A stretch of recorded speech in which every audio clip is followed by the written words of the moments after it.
it loaded, keep it loaded, keep it loaded.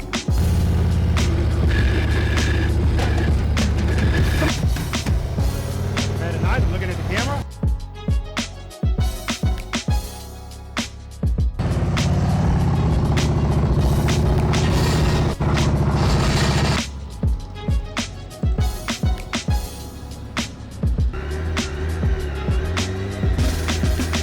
Very nice, good, good, good.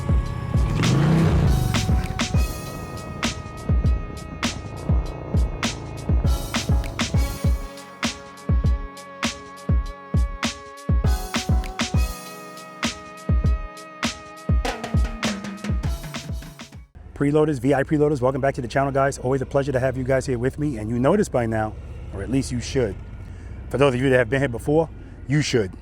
For those of you that have never been here, I want to welcome you as well. My name's Robert. I'm a retired NYPD Highway Patrol motorcycle lieutenant. And the name of this wonderful channel is Be the Boss of Your Motorcycle. Today is April 5th, which means it's Easter. So I want to wish you guys a happy Easter. By the time you watch this, it won't be Easter, but I'm still wishing you one. I want to welcome you to practice session number 157. I'm at my home base here in Pooler, Georgia, and looking forward to a practice session today. Now, my wife was, well, initially, she wasn't happy at all that I was doing a practice session on Easter, but I said, you know, there's always going to be somebody out there that wants to practice. It could be Christmas, because here you can do that, and I guarantee I can still get somebody to come out here and practice, because people take this stuff seriously, and we have fun when we're out here, right? So I want to thank you guys for coming in and watching another video. And again, obviously I don't want you just watching these videos, although I know there's some people that do, because there's some people that don't even have a motorcycle yet, and they watch these videos just because they enjoy watching positive people and the inspiration, right? Watching, it's almost like a reality show, watching people evolve in their quest to become the boss of their motorcycle, right? So that's what we do out here. That's what we do on this channel, positivity. And after the positivity, then comes the practicing on the motorcycles. This is not a competition. Nothing is set competition spec. This is about helping people actually learn how to operate one of these things properly. And when I say one of these things, all types of motorcycles, guys, all types. So we're going to get started. I'm going to talk to the V.I.Preloaders when they get here, find out their names, where they live, what they ride, how long they've been riding a motorcycle. More important to me, how long they've been practicing slow speed riding in cones, and what they rate themselves on a scale of 1 to 10, 10 being the best, and slow speed maneuvers. All right, guys? All right, listen, there's going to be chapters in this video, just like there are in the other practice session videos. So if you're new to this, I don't want you to be discouraged by looking at how long these videos are. Go to the chapters, and I want you to watch the briefing and instruction portion, and I want you to watch exercises 1, 2, and 3. If you're still trying to figure this out, I need you to be really good at 1, 2, and 3. And trust me, the other ones will be easier if you get really good at 1, 2, and 3, and then 4, and so on and so forth. All right, guys? All right, let's do it. What's your name? Andy. Where you from, Andy? Asheville, North Carolina. How long have you been riding a motorcycle? 9 years. What are you riding today? An 09 Road King. How long have you been practicing slow speed riding in cones? I was thinking about that the other day, and I realized I started like about a year before I came. Okay. So about 6 years. That's awesome. And it's going to show. If you had to give yourself a rating 1 to 10, 10 being the best slow speed without sandbagging, what would you give yourself? Between 7 and 8. 7. 7. Okay. Andy's your North Carolina Be the Boss of Your Motorcycle ambassador. I appreciate him. And still to this day, he's got more practice session time here in Pooler than the people that live in Pooler or any place around Georgia. So always a pleasure, man. Appreciate you. It's always good being here. Yes, sir. Hey, what's your name? Matthew Mims. Where do you live, Matt? Hendersonville, North Carolina. How long have you been riding a motorcycle? A long time. A long 30 time. plus years. Nice. What are you riding today? 2017 Road King. See, that's what happens when you got more than one bike. You have to think about it. How long have you been practicing slow speed riding in cones? 3 years. Okay. If you had to give yourself a rating 1 to 10, 10 being the best slow speed, what would you give yourself? 4. 4. Pleasure to see you, brother. Thank you. All right. What's your name? Chi. Where do you live, Chi? Alpharetta, Georgia. How long have you been riding a motorcycle? Plus together in China and state, probably 8 years. 8 years. What are you riding today? Road King Standard 2021. Nice. How long have you been practicing slow speed riding in cones? In Kong is which I got my license in the same as MFS course Yeah. in China. So after that, just here. Okay. Okay. Okay. Together with you. Okay. If you had to give yourself a rating 1 to 10, 10 being the best slow speed without sandbagging, what would you give yourself? Probably 5 something. Okay, 5. We're not gonna be using that rear brake a lot today. You know that, right? Yeah, I know All that. right. All right. What's your name? Jackson Michael Doggett Jr., Where you from? Westminster, Maryland. How long have you been riding a motorcycle? Since I was about 19 years old, I'm 69 now. You Okay. can all do the math. Nice, nice. What are you riding today? I'm riding a Harley-Davidson 2018 Road Glide. Road Glide Ultra. Yes, Ultra. How long have you been practicing slow speed riding in cones? Truthfully, probably 45 days. Okay, good. I thank you. Thank you for breaking that down.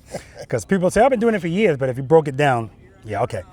If you had to give yourself a rating 1 to 10, 10 being the best slow speed, what would you give yourself? I would give myself a 4. Jackson's bride is here as well, so I appreciate her taking this ride down because we did the ride yesterday, the global group ride, and a practice session today. So I appreciate you coming down, man. Thank you. All right. What's your name? Amy Fields. All right, stand Amy over here Jo. so you're not going blind. Thank you. All right. What's your name? Amy Jo Fields. Good to see you, Amy. Good to see you, Robert. Where do you live? Ohio. How long have you been riding a motorcycle? Probably pushing 20 years now. What are you riding today? I'm driving a Street Glide Ultra 2025. Nice. Replacement for the one that went down. I kept seeing you in the mirror yesterday on the ride. I mean, that bike just looks so good with the batwing fairing, the lights going across it, and the lowers. The lowers make everything come together, my opinion. It's pretty. How long have you been practicing slow speed riding in cones? With you for about 5 years. Nice. If you had to give yourself a rating 1 to 10, 10 being the best slow speed, what would you give yourself? I'd say a 4 or 5. Okay. Yeah. Good to see you again, dear. Although, can we laugh about my first time, the very first time we met, and I gave myself a 4, and then I watched the video and I asked what was I smoking while we were chatting. Well, now you said you're a 5. Yeah, Okay. I feel like it. Yeah, good. Yeah. And it's accurate. Love you, girl. I love you too. What's your name? Rico, Where do you live, Rico? Jacksonville, Florida. How long have you been riding a motorcycle? 10 years, but Harley 2. Okay. So What are you riding today? I got a 24 Street Glide. Nice. How long have you been practicing slow speed riding in cones? Never in cones. Okay, good. So today's day 1. Yep, today's day 1.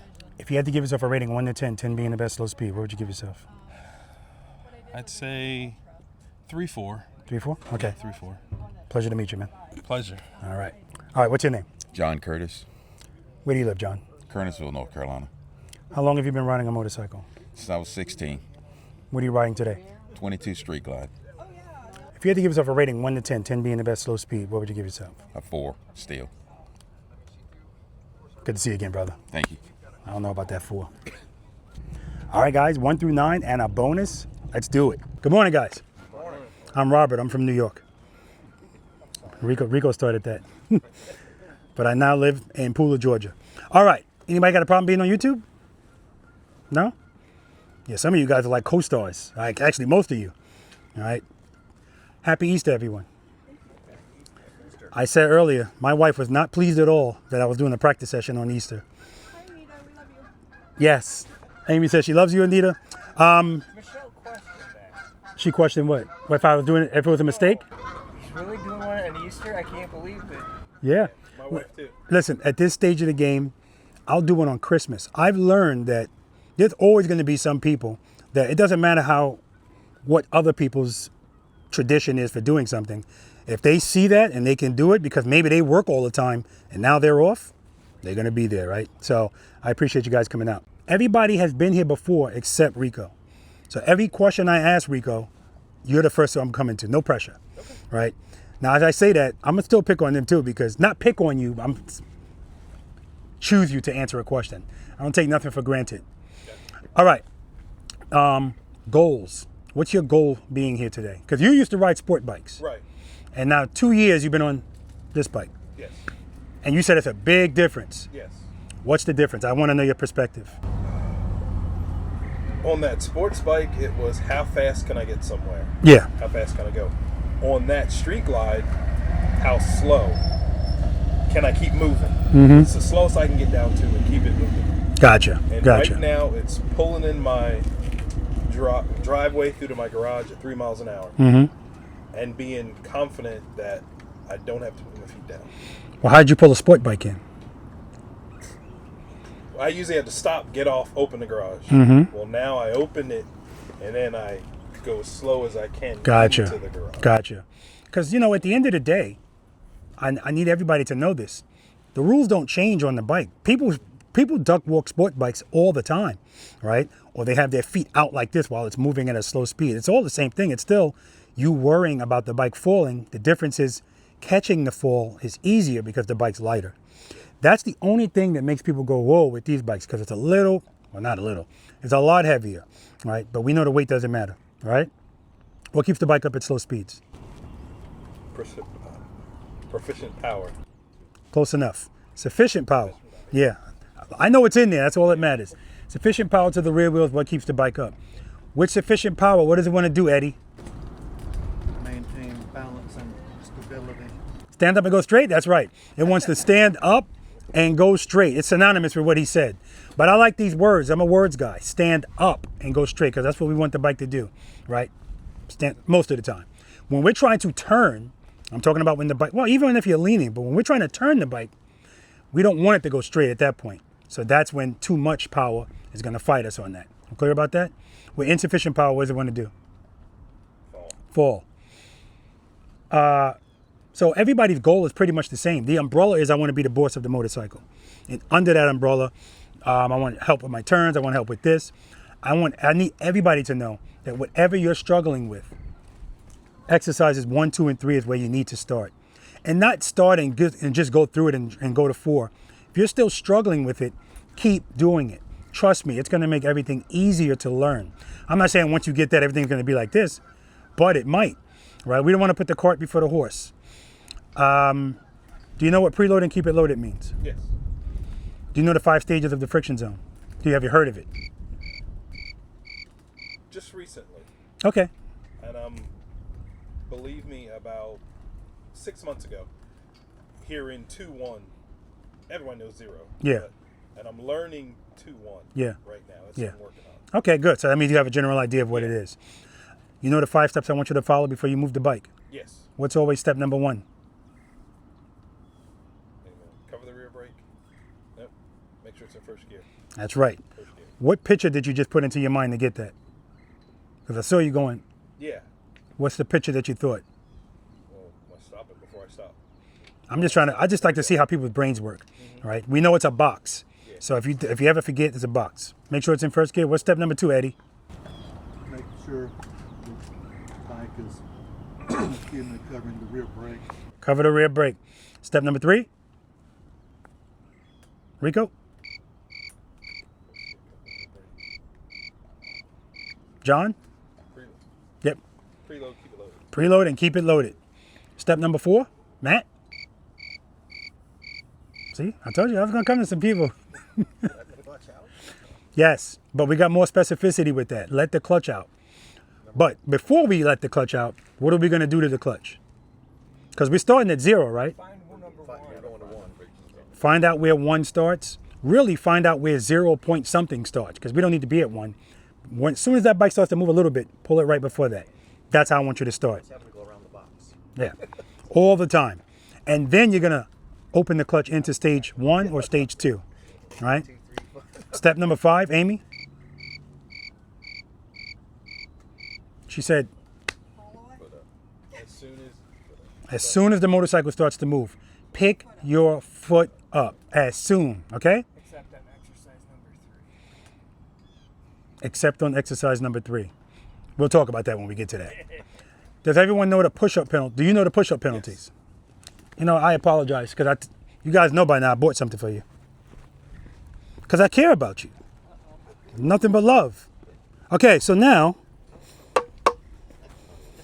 I got to get some electrical tape, because it says perfect push-up, but the push-up doesn't have to be perfect. I don't give a crap what it looks like. I don't care if you ever do it at all. It's voluntary. But we're not duck walking the bike today, right? That's the goal. If you duck walk the bike, 10 push-ups for every step. We're not using that front brake while you're in a slow speed maneuver. You do that, 10 push-ups. We're all clear about this. This is not about the push-ups. It's about breaking bad habits. And keep in mind, when we talk about what we're facing out here, what's the obstacles for us? Bad habits are down here. The next step up are your instincts, because those have been with you as long as you've been living, right? And a lot of times people confuse the fact. Is putting down your feet when you feel falling a bad habit or an instinct? Exactly. That's not a bad habit. It's an instinct, right? That's why that's a bigger hurdle. And then the top hurdle, Andy and I were talking about this earlier, fear. Now, this is something that we all deal with. I had a private lesson, not yesterday, Friday. And I asked the guy, I ask everybody the same question when they first get here. Are you nervous? I'm going to ask you guys, are you nervous? Who's not nervous? Jackson's not nervous. Andy's not nervous. Jackson, I'm going to say you're FOS. He has the Holy Spirit and God with him. That's my ego question. And the guy that was doing that private lesson with me, he was like, no, I'm not nervous. Then he said, I might be a little bit apprehensive. I don't care what the word is. It's nervousness, right? But that's ego. And I told him, if you're not nervous, you're not normal. Especially since you haven't been doing this forever, right? So again, we don't do the egos here. It's important to understand that the fear never goes away completely.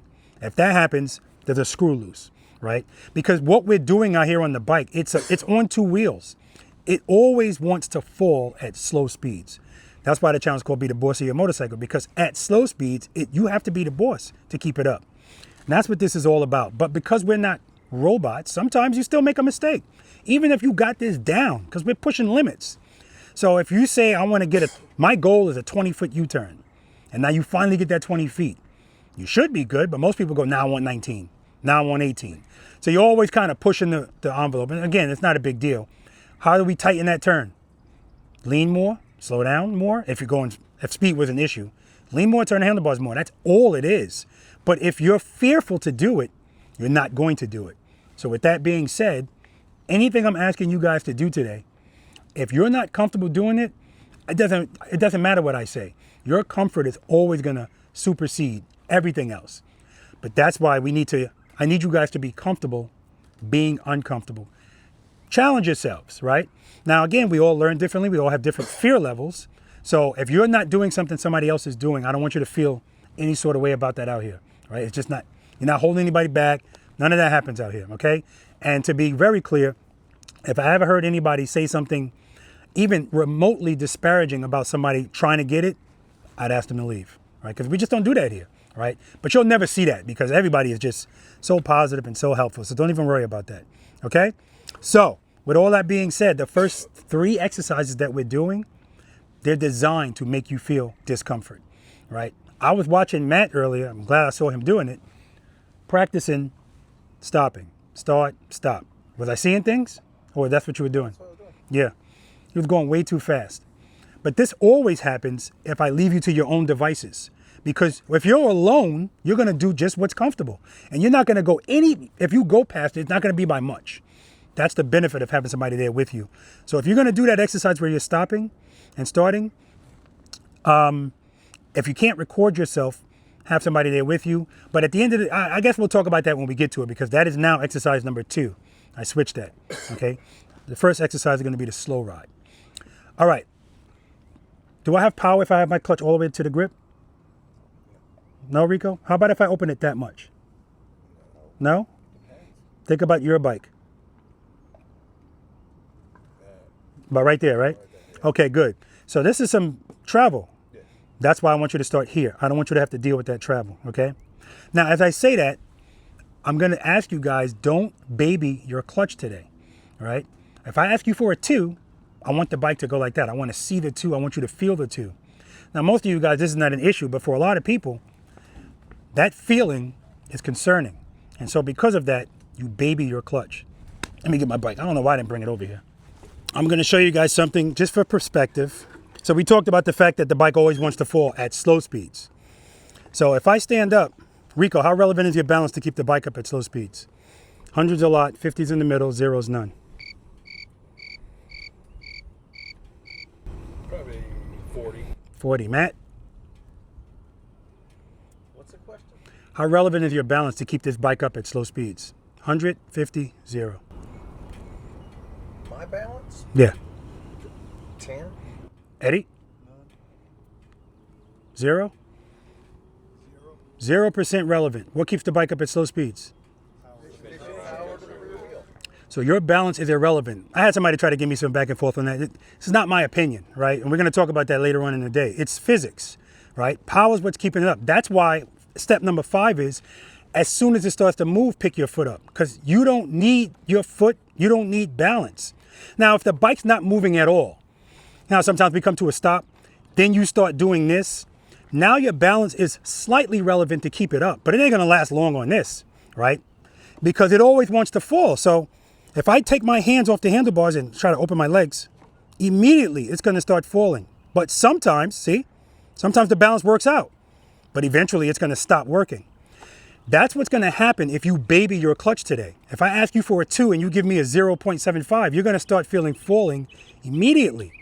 Now, this is not always a big deal, because as soon as I feel it, if I correct it, the most the bars are going to do is this, right? However, sometimes when you're doing stuff in confined spaces, you don't have the space or the time to be correcting the start. That's when that 2 rear brake comes in so handy.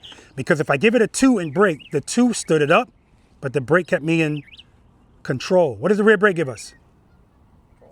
And correction.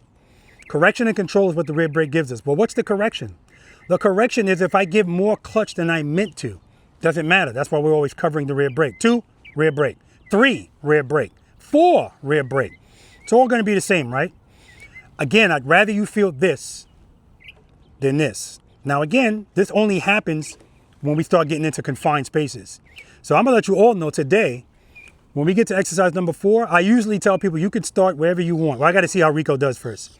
I think he'll be fine, though, because I already watched some of the stuff that he did over there.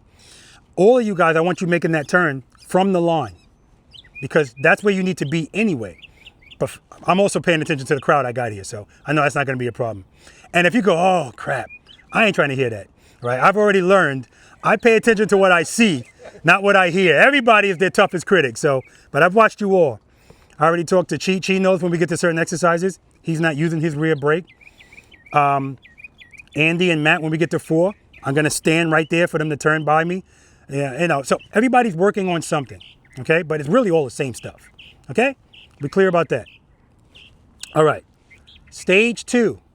Here's the question I got for you, Rico. You know what? I'm going to ask Matt. If I want to make a turn, I'm asking you because you do this. If I want to make a turn with these handlebars fully locked, and I want to go in a circle, can I ever be going too fast to do that? Yes. Can I ever be going too fast to do that? Who says no? I guess it depends on how tight of a circle you're trying to go. I'm trying to keep the bars locked. Yeah, the answer, he's correct. The answer is yes. Because what's the bike always want to do with sufficient power? And go straight. So if I'm trying to keep it turned, yeah, I could be going too fast. Can I ever be going too slow to do that? Yes? No? Chi? No? Eddie? Yes? Celia? Okay. Yeah. The answer is no. I can never be going too slow with the bike straight up, because I'm pretty sure most of you have seen me bring this bike to a complete stop with both my feet up. How fast am I going then? Can't go slower than that, right? And so at that moment, all I'm doing at that moment is standing by and waiting to see what I feel. We're going to be in our feelings today. The emotional part, which is the oh crap, the fear, and then physically what we feel. Becoming the CEO of this bike is being one with it, feeling something and knowing what to do. So we're always trying to give ourselves options out there, right? So I always ask people, if you're on your bike right here and I ask you to bring the bike there, what are your options? And most people go, I'm going to back it up or I'm going to duck walk it, because they don't have the options yet. But most of us are just going to turn the handlebars and go, right? That's what we're working on, options. So the goal is when you're riding your bike in the real world, nothing that you come across is going to be a oh crap to you. I'm not talking about a deer running in front of you. That's different. Most of the things that people say, oh crap for, aren't emergency things. It's I hate to use the word basic, but it's simple things. I hate to use that word too. It's everything's simple when you know how to do it, right? And that's where I want you guys to be. If something's happening, I want you to just do it because it's in your muscle memory, right? That's why I ask all you guys, how often do you practice in cones? I need you to visualize something and be able to go, I know I could do that because I always practice in this space, okay? Okay, same question. Handlebars locked, but now I'm leaning. That's what I thought you were saying. Ah, okay. Can I ever be going too fast to do this? I want to keep the bars locked and go in a circle. Can I ever be going too fast to do that? Matt? Yes. Yes? Anybody say no? Yeah, the answer is always yes for that because we already talked about it. What does it always want to do with power? It always wants to go straight. So when we're making a turn, if you guys are making a turn out here, and we should be going slow, if you find the bike fighting you, it's because you got a little bit too much power. It's trying to go straight, you're trying to turn, and this is happening. Just pulling the clutch in a little bit or giving a little bit of brake, it's naturally just gonna go like this because remember, it always wants to fall. This is why we don't stop with the handlebars turn because as soon as I turn this, I feel that it wants to go that way. So if it's fighting me turning, it means I'm giving a little bit too much power. Give it a little bit of brake, it's just gonna naturally go like that. But the problem is when you have to be going slow enough for that to happen. That's where the discomfort is. So if I'm watching somebody ride and they're going too fast and I say, give me a little bit of brake. As soon as they give me the brake and I see the bars turn, they open up the clutch and it straightens back up because they don't like the way it feels. Okay? All right, so I'm gonna give you a stage 2 demonstration. I'm going to lock the handlebars and I'm gonna go in a circle. Then I'm gonna go into a lean. First of all, when I'm in the circle, I'm gonna be in stage 2 and I'm gonna be using the rear brake. And I'm gonna be applying dabs of pressure on the brake based on what I feel. Then I'm gonna go into a lean. So if I wanna lean, I need more speed, right? How am I gonna get that, Rico? Yeah, he said you gotta open the clutch up a little bit. It's not a wrong answer, but it's not what I'm gonna do. I'm just gonna come off the rear brake a little bit, right? And now, if I'm leaning, I'm going from dabbing the brake to dragging the brake because I don't want to feel the bike doing this while I'm going slow in a lean. So as I say that, exercises 1 through 4, well, except for 1 because we're not using the brake at all, but exercise 1 through 4, this is okay. Once we get to 5 and on, no more of this. We just drag, because we're trying to be smooth and fluid and blah, blah, blah. But if I want to make this turn from here, what am I using? What stages of the friction zone am I using, Rico? And what else? That's right, 2 rear brake. You're gonna hear me saying 2 rear brake most of the day, or 2 to 0. Because again, I know that 2, come on girl, I know that 2 will always stand the bike up. So keep in mind, I made this up. It's up to you to figure out on your bike, what's 1 and what's 2, what's 3. How do you figure that out is a couple of reasons, a couple of ways. 1, I've already talked about it. If you open your clutch and your handlebars start turning or you feel falling, you're not at a 2. That's what I need you to know, that you're not at a 2. Also, what I want you guys to do is, because we're going to be using the rear brake in conjunction with the friction zone. But I don't want you to be in the friction zone too high because now you're making your bike fight. This is how you burn out your clutch plates.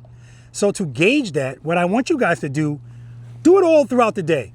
We should all be doing this. When you first start to move your bike and you open your clutch, don't be pressing the brake. You can cover it, but don't press it. That way you can see, if you open your clutch and you feel it falling, okay, I need a little bit more. If you open the clutch and you feel it pick up, but it doesn't take off like a rocket, that's a 2. Or maybe even a 1, right? I say 2 because if I ask you for a 1, you're gonna give me less than that. I'm always expecting you to give me less than I'm asking you for. That's why I say 2. But even with 2, I get that, okay? So, this is how it looks if I baby my clutch. Immediately I feel the falling. I don't want to feel that. So if I give it a 2, your handlebars will always be straight with a 2. So that's why we need 2 rear brake, because if I don't want to go straight, but I want to turn, but I still want the bike to pick up. First gear, cover the rear brake, preload. 2, rear brake, now I can turn, right? Don't stop at your handlebars, turn. So I always tell people, you get 1 brake smash. That's your correction. And this is when you're turning or going straight. If you're turning, I see people do that 1 smash and then they're doing it throughout the whole turn, right? Again, not a huge deal, but our goal is to be smooth. We want our movements to be smooth, and you know what I mean? So, that first smash is okay. Preload, 2, smash it. Now I'm good. All right, stage 2, in the friction zone. A little bit of pressure on the brake, keeping it loaded.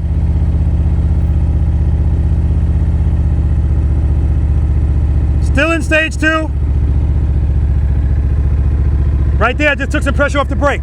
Still in stage 2. Give it some more pressure, come back up.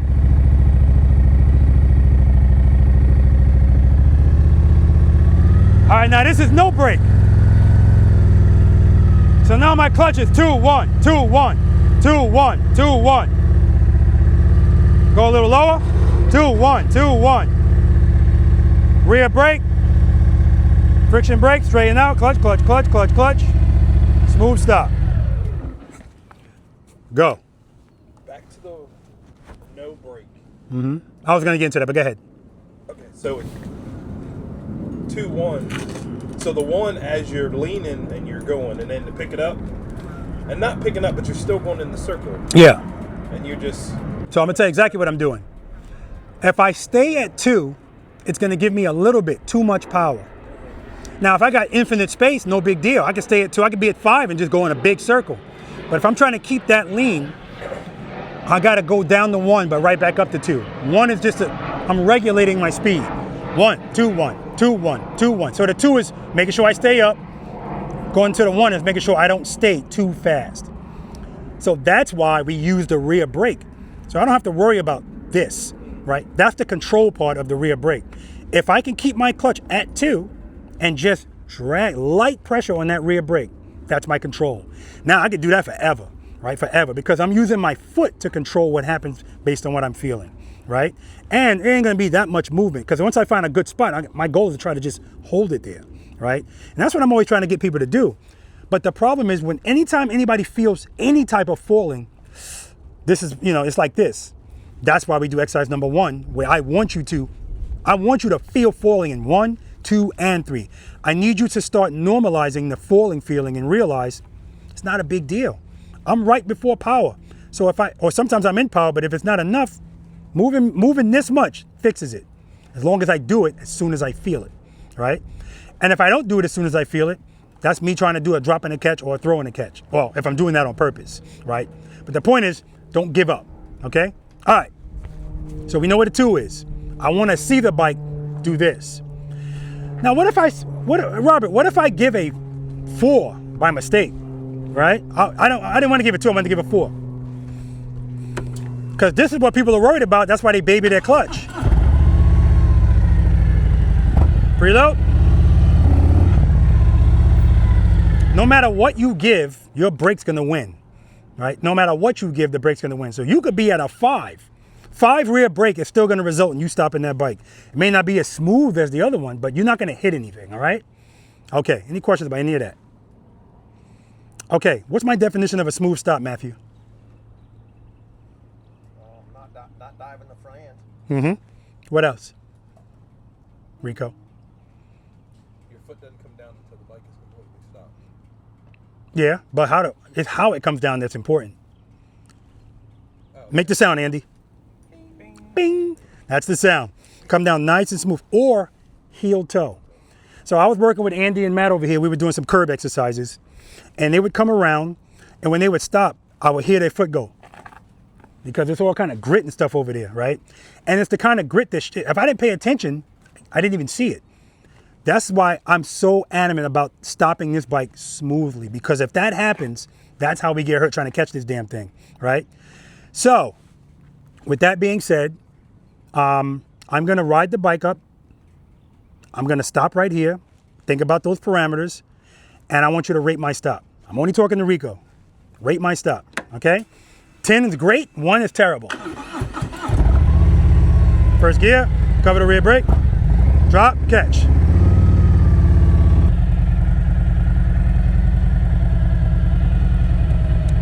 What do you think? 10. Yeah, what do you think, man? Well, I wasn't watching your foot over there, but that was pretty close. But you kind of glid in there a little bit. Yeah, what'd you say? Glid. No, I'm talking about, No. I thought you glided it. I don't know. I did. That stop was terrible, right? Well, out in the real world, that stop is fine.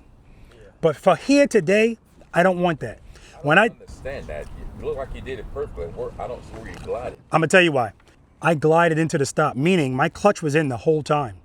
And if you didn't notice, because I didn't say it, it was the third thing that I factor into a smooth stop. I want the bike. I want me straight up. Right there, I was leaned a little bit. As long as I'm coasting with no power, I'm just hoping everything works out. Because what keeps the bike up at slow speeds?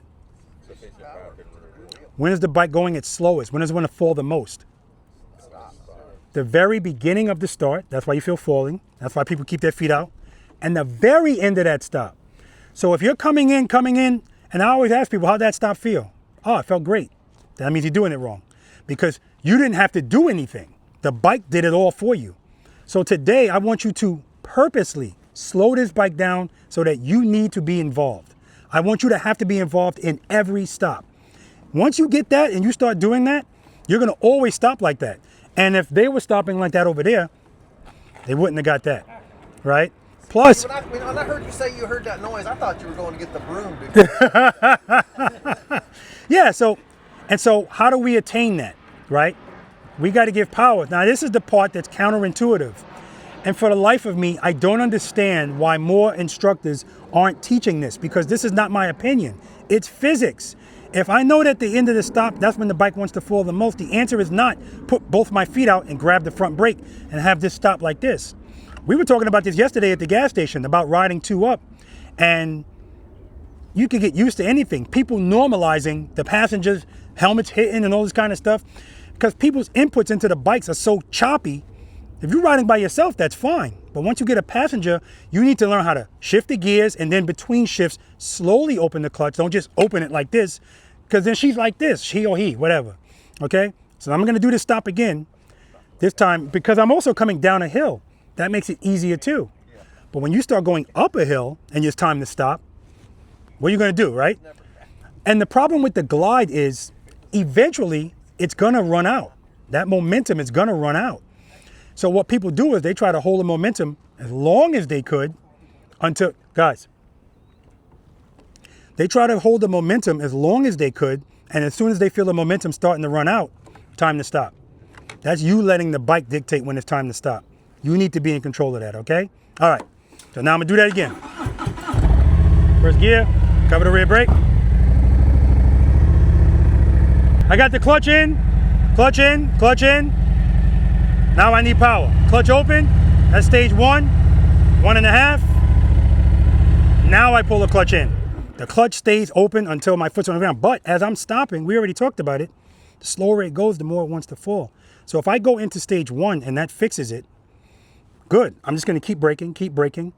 But the slower I get into that stop, 1's gonna start becoming insufficient. And if it doesn't come insufficient, it means the balance of the bike is working out, right? So I go to 1.5, 2 if I have to, 2.5. The point, but I keep braking. Now this is not gonna always end perfectly, but that's our goal. We want every stop to be bing. That's what exercise number 2 is all about, right? Exercise number 2 is to show you, I don't care the distance I want you to move the bike. Let the bike do it, don't duck walk it. So, preload.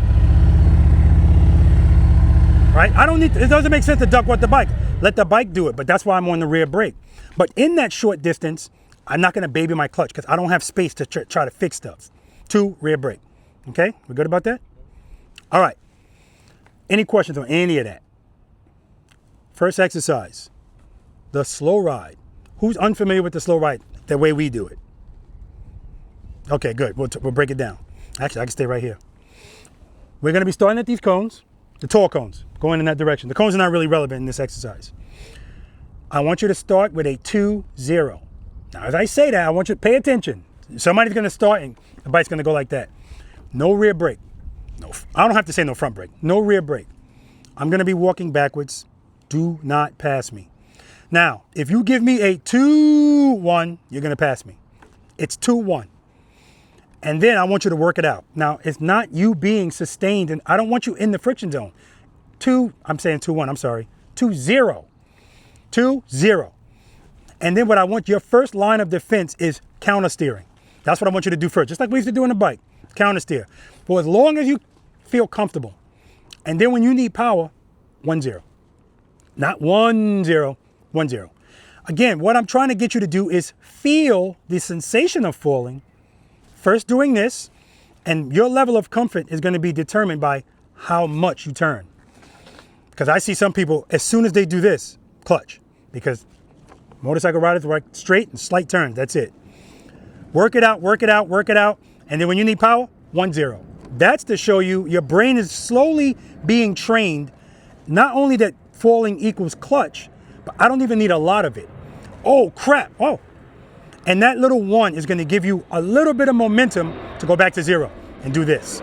Now, when we first start, you're gonna be on a downhill. So definitely don't give me too much of a 2. As soon as you hit this crack, the rest of it is up. So you're gonna need more clutch.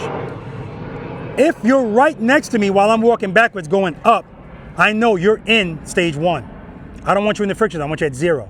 Okay, I should be moving away from you. And if you do this correctly, I'm gonna stop at the last cone. I should be waiting for you. It doesn't have to be an eternity, but the whole goal is don't pass me. Everybody clear about that? Any questions? All right, let's do it. All right, 2-0. No rear brake. And again, for my V.I.Preloaders and well, actually for my ambassadors, I stand in front of them instead of on the side. But I kind of do that for anybody that I'm comfortable doing it. But you can see I'm way in front of Andy. See how tiny he's getting in the frame.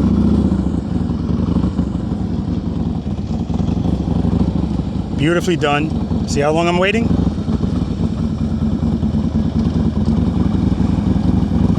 Very good. Rear brakes, move, stop. I'll take it. All right, go back over here to staging. So the good thing is I heard his RPMs go up, but then he smashed on the brake. That's why we got that dive and the foot came down quick. Smooth stop. 2-0. Okay, he didn't give it 2-0, but it doesn't matter. Going down this hill.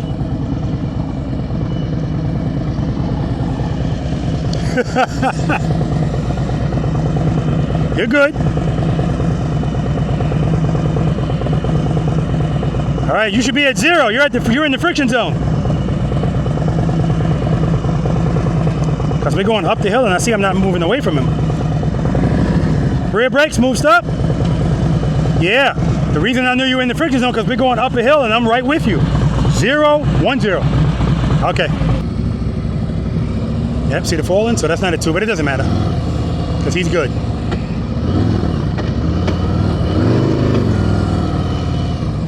Stay in this lane.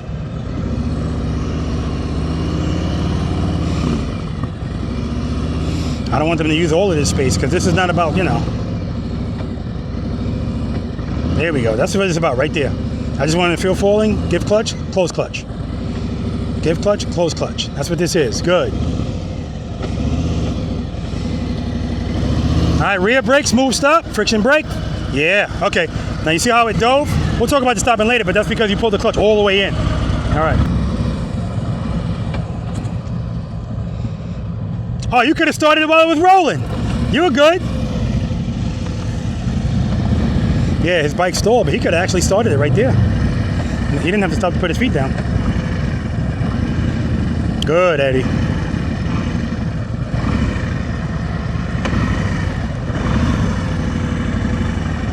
Beautiful, Eddie. Rear brakes, move, stop. Yeah, where you going? See, that's not a 2, but it's okay. But I want them to get used to doing 2. Stay in this lane. All right. Keep going, keep going.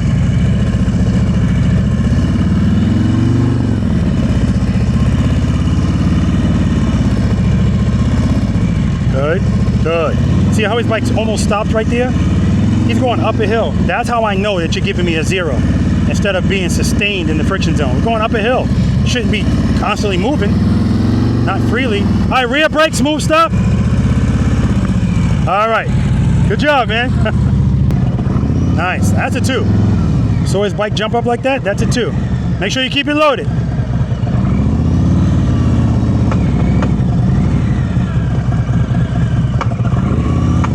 Keep it loaded. That's why you're hearing that sound. It's almost stalling. That's a stall, almost a stall. Almost a stall. All right, rear brake, smooth stop. I'll take it. Good job. Yeah, every time you heard that clicking sound, that's him opening the clutch without enough preload. So that's his bike almost stalling. So when you're doing this exercise, I want you to keep it loaded. If you don't want to keep it loaded the whole time, then you're going to have to time it so that you're opening the clutch and throttling at the same time. Throttle blipping.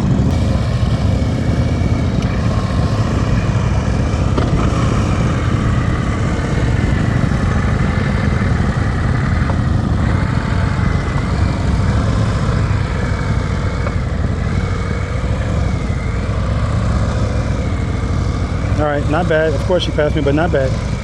Rear brake, smooth stop. All right, we just got here. Now you see that right there? Now she didn't give me a 2, but that's on purpose. You really don't need to do the 2, but for people that need to or are not comfortable doing this handlebar turn that he's doing, I want you to give me the 2 so you don't have to feel anything right away. Throughout the exercise, yes, I want you to feel falling. I don't want you to feel it right away if you don't have to.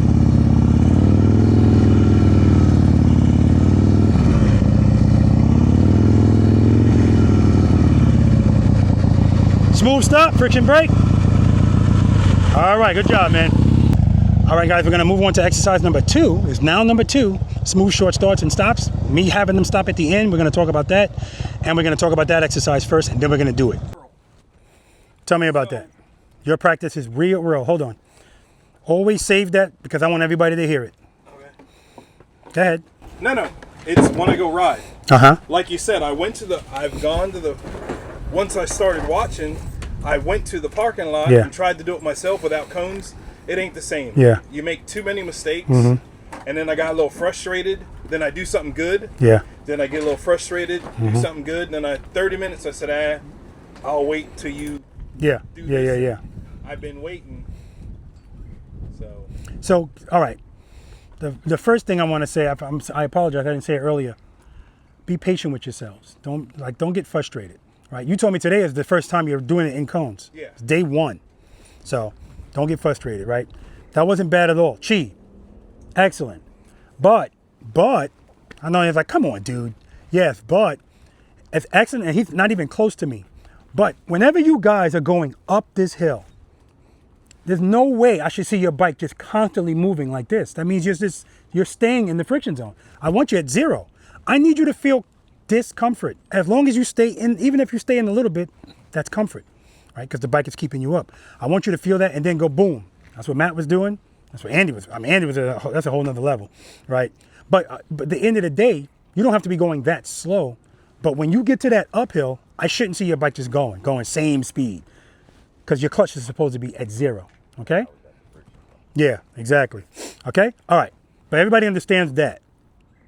Now, the beauty about that exercise is if you really want to, if you're doing it by yourself and you want to be able to judge, am I going too fast? Let your handlebars be the judge. If they're straight, you're going too fast, right? You should have to do this, right? At some level, right? Because that indicates the bike is trying to fall and you're stopping it. But when you correct it, that's it. Boom. Boom. Okay? But make sure you're right before it. Now, Jackson, every time Jackson went like this with his clutch, his bike was clicking. Why is that happening? Too much what? Rear brake. Too much rear brake? No. Anybody know why it's clicking? It's trying to. What you mean by clicking? It's going. Click, click. Stall. It's trying to stall. So he doesn't have enough preload. Listen, I always tell people, if I ask you to give me 3 things, you're going to give me 2. Whatever your focus is, that's what you're going to do. So now Jackson is focusing on, let me just open this clutch, bring it back. It's nice forgetting about this. So I say just keep it loaded. A low preload is all you need. Or if you have the coordination, do them at the same time. So the throttle blip and the clutch, throttle blip. Sometimes I do that and I don't have it perfectly and I hear that same sound. That's why I know what it is. So if you need to, just keep it loaded. Some of you guys, Chi, both of you didn't give me a 2 at the beginning. And that's fine because I know you don't need to. But for some people, I don't want you to feel this right away. That's why, plus I want to get you comfortable feeling what 2 feels like, right? 2. Now Jackson gave me like a 3. That's okay. I still see his bike do this. I'm trying to get you comfortable doing that and then pulling it right back in, okay? Because it's going to be so relevant with a lot of stuff that we're doing out here. Okay? No questions? Beautiful. Now we're going to move on to one of my favorites, smooth, short starts and stops. Now, the reason why I don't have you guys cover your brake, well, this is not the reason, but partly it shows you the benefit of covering your brake. Because at the end, when I say, okay, now give me a smooth stop and you have to go to it, bless you, it's rarely smooth, okay? Now, yeah, exactly. And I want you to think about that too. It happens even when you know it's going to happen. Because Andy's been doing this forever. So just having your foot on that brake, it helps out so much. Now, keep in mind, remember, when we're coming to a stop in this exercise, your clutch should never be going in. If you can pull your clutch in and stop smoothly, going too fast. It's that simple, right? Unless the balance of the bike worked out, because sometimes that happens. I can usually tell. So if I say glide stop, don't get frustrated with me. Just know I'm holding you accountable. Because if you train at a higher level, everything else is easy after that, right? Stopping your bike smoothly. Who here likes riding on gravel? Yeah, Amy went, the hell kind of dumb question is that? Yeah, most people don't like gravel because gravel, people are still thinking about their feet, right? And you don't have sure footing on gravel. Well, if you don't have sure footing on gravel, what sense does it make to have your feet down while you're on gravel? Ride the bike just how we were riding it, but with the rear brake, right? Exercise number 1 is for riding on gravel. Exercise number 4 is for turning on gravel. Once you can do that, you're not going to look at any surface and be concerned about it. Well, I can't say any surface. I'm not going to do that in no deep sand. I'm not riding in that, right? We got to use some common sense standards. But you know what I mean, right? Okay, so in this exercise, we're starting at a cone. We're stopping at a cone. Now, we only have we have 2 road glides in this session. So we talked about this earlier, how you can't see your front wheels. You can't see it on the street glide either, right? But you need to be able to know where that front wheel is based on judgment. So I don't want your front wheel passing the cone in front of you. I want you to start smooth. I don't care if the start is not smooth, because if you give a 3 and the bike goes like that, I don't care. But the way it stops has to be smooth, okay? No dive in the front suspension. Your body straight up and down and your foot coming down either like this or heel toe, okay? That's what I'm looking for. If you feel even a little bit of falling at the end of that stop, what is that telling you? A little bit of falling? Yeah, you feel the bike just kind of going like that. Yeah, no clutch, no power. Not enough clutch, exactly. So that means, you just need more. Don't be bashful with it, but keep this in mind.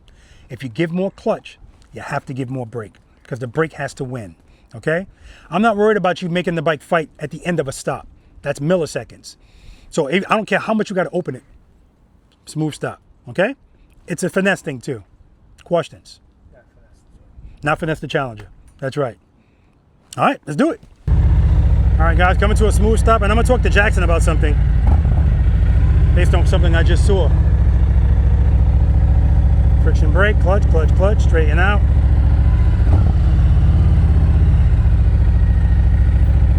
More clutch, pull it in. 2, 1. Friction brake, clutch, clutch, clutch, clutch, clutch, clutch, clutch. 2, 1. Clutch, clutch, clutch. Going back towards the 2. Brake harder, brake harder, brake harder. There you go. Like I can feel that I'm making the bike fight at the end, but that's a good fight. It's a short fight. All right, let's do it. All right.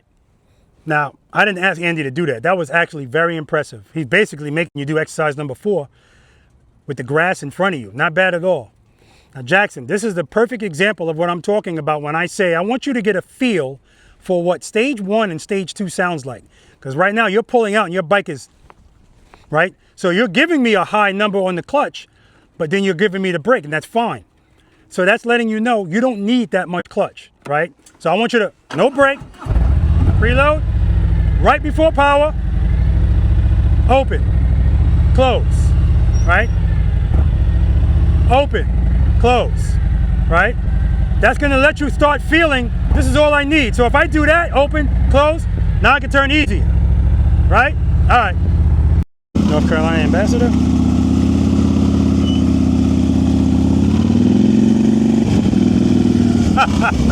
Nice.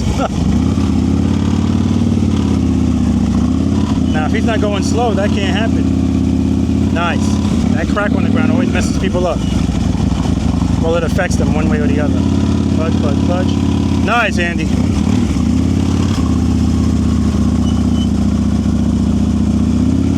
Beautiful. Now, you see, Andy don't have a lot of feet to put on the ground. He's not a tall guy. He's got that tall seat on there. But see, that's all he needs. That's his balls of his feet. Or almost his toes. Look at that. Excellent. That's probably the best. All 7. Chef's kiss, man. And that's why I tell people, this is more important. Stopping this motorcycle smoothly is more important if you're short, if you have ailments, if you're, elderly, you're weaker. We don't want to have to be doing a whole bunch of catching the bike. You let the clutch do that, right? Clutch and the rear brake, friction brake. All right, John, show him how it's done.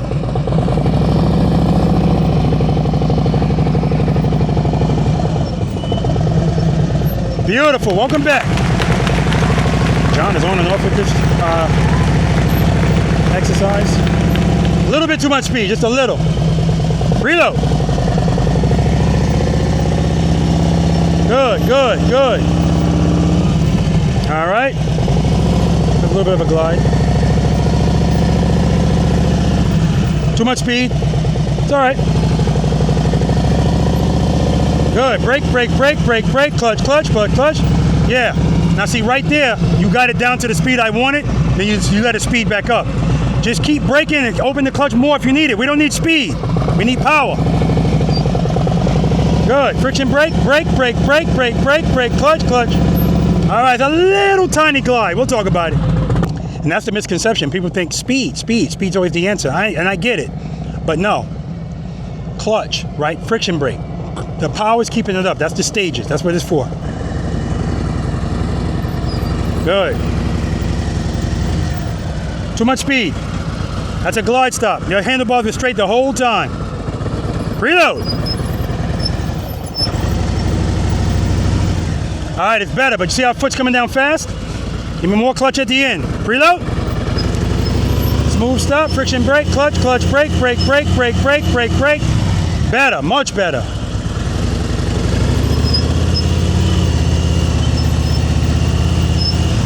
All right, see the dive at the end?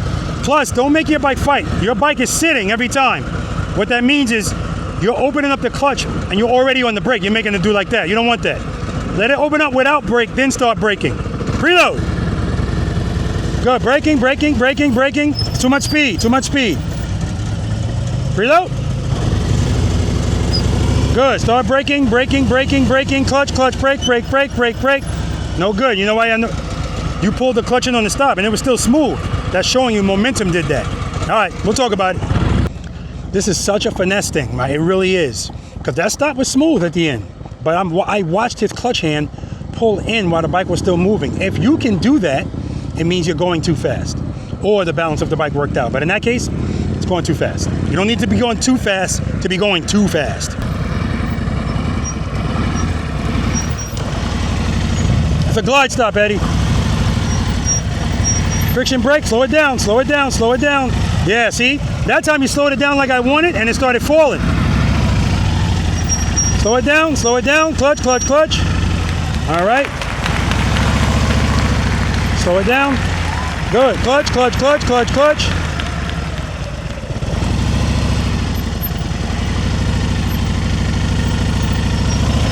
See, you're pulling the clutch in early.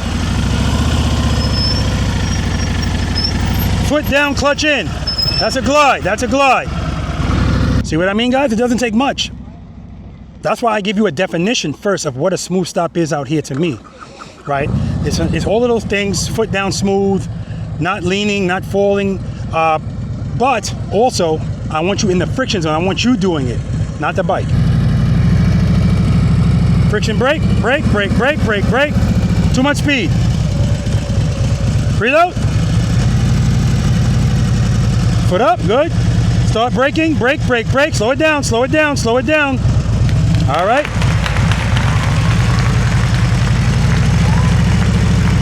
Good. Braking, braking, friction brake, clutch, clutch, brake, brake, clutch. All right, so right there you felt falling. That's why you put your foot down and that's why the bike's leaning. Clutch, keep that bike up with clutch. Reload. Good. Start braking, brake, brake, brake. Slow it down, clutch, clutch, brake. Yeah, see it still falling to the left. A little more clutch at the end. Good. Braking, braking, slow it down, slow it down, slow it down, clutch. All right, so glide stop. Good. Slow it down, slow it down. Clutch, clutch, clutch, yeah. So right there, it's funny. I said slow it down. When you slowed it down to a good speed, I watched your foot immediately go like that because you felt it starting to fall. Clutch. Now, clearly, he's been practicing. First time practicing in cones. Not his first time practicing, but in cones. And that wasn't bad at all. Friction brake, clutch, clutch, clutch, clutch, clutch. All right. That stop wasn't bad right there. Friction brake, good, good, good. Nice, Jackson. Jackson was practicing this in the driveway. Don't stop at those bars turned. I think I'm gonna talk to him about that too. The bars are turning and you need to stop. What do you need to do? All right, I don't have to say it. What you need to do is you need to give it a 2. Smack it in the butt. Let's talk about that.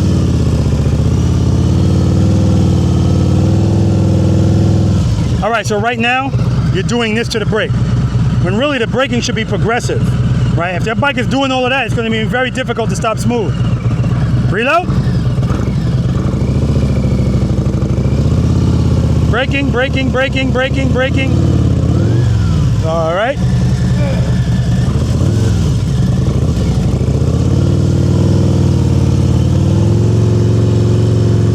All right, too much speed on that one. Good.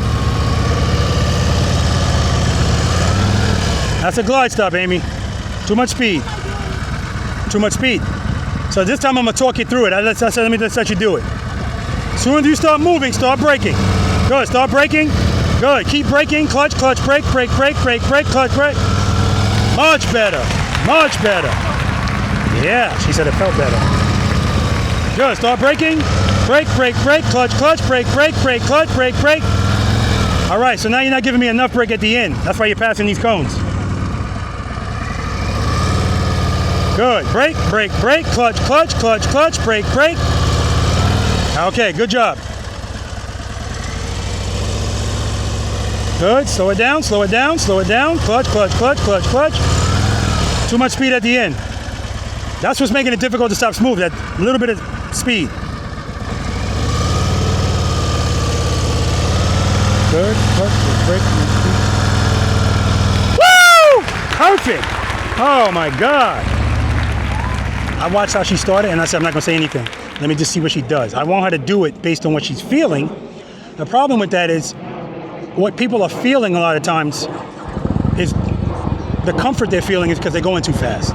And that's what I'm trying to do, pull them out of that by telling them to slow down.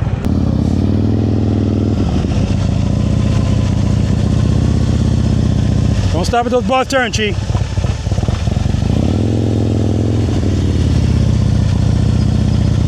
Too much speed, Chi, too much speed. Now Chi, the speed demon, there we go. And he just has to be told slow down. And he'll slow down. Beautiful, look at the difference. That was all him right there. Saw his handlebars? And Chi always does this, well, usually slow enough where his bars are, look at that. That's all clutch right there. We're going up a hill here. The only way that's gonna happen that smooth is if he has power on that rear wheel and rear brake. Too much speed right there.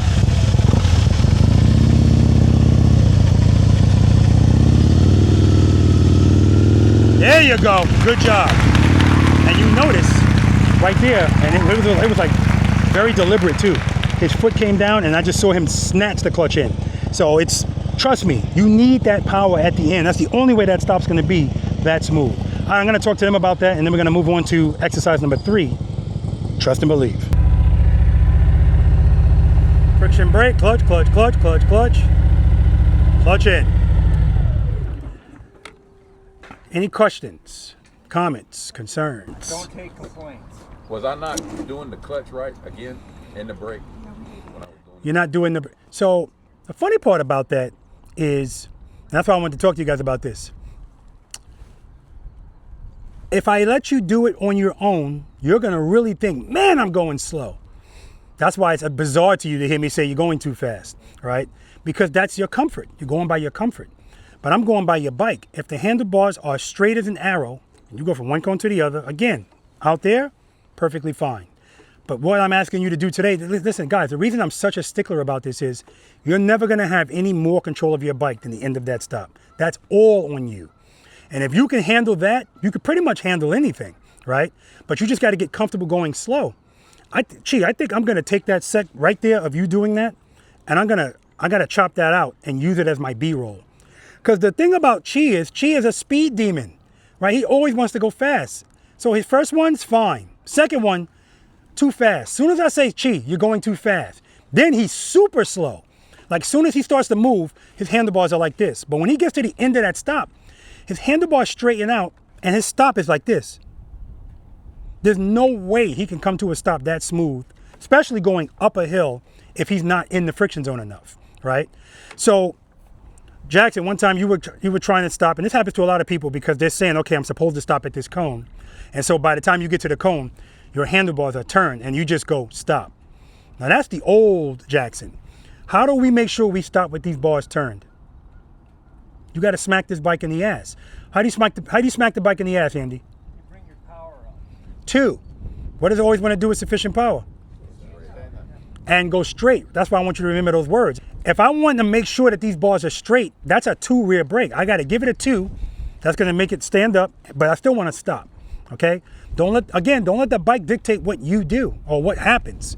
You be the boss, okay? I don't care if you pass the cone. I just don't want you to stop like this because you're just increasing the odds. Now we got to be strong to catch the bike. Andy, I'm going to have to pick out something for him too and use it as B-roll. He is I say this all the time and he's the proof of it. Again, I can say whatever I want to say, but if somebody sees it.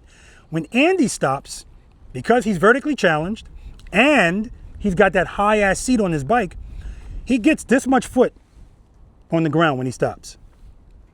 So it's really more important for him to stop smoothly because this is all he's got.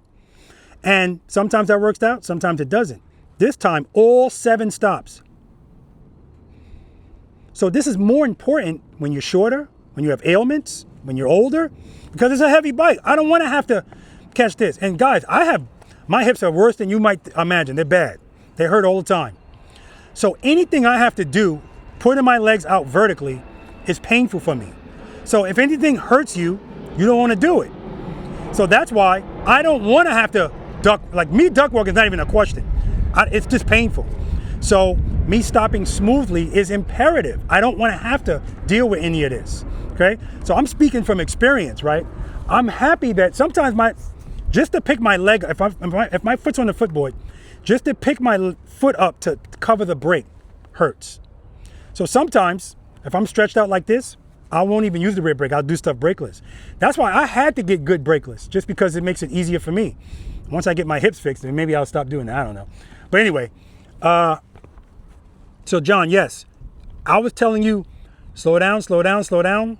Nothing was changing because that's comfort.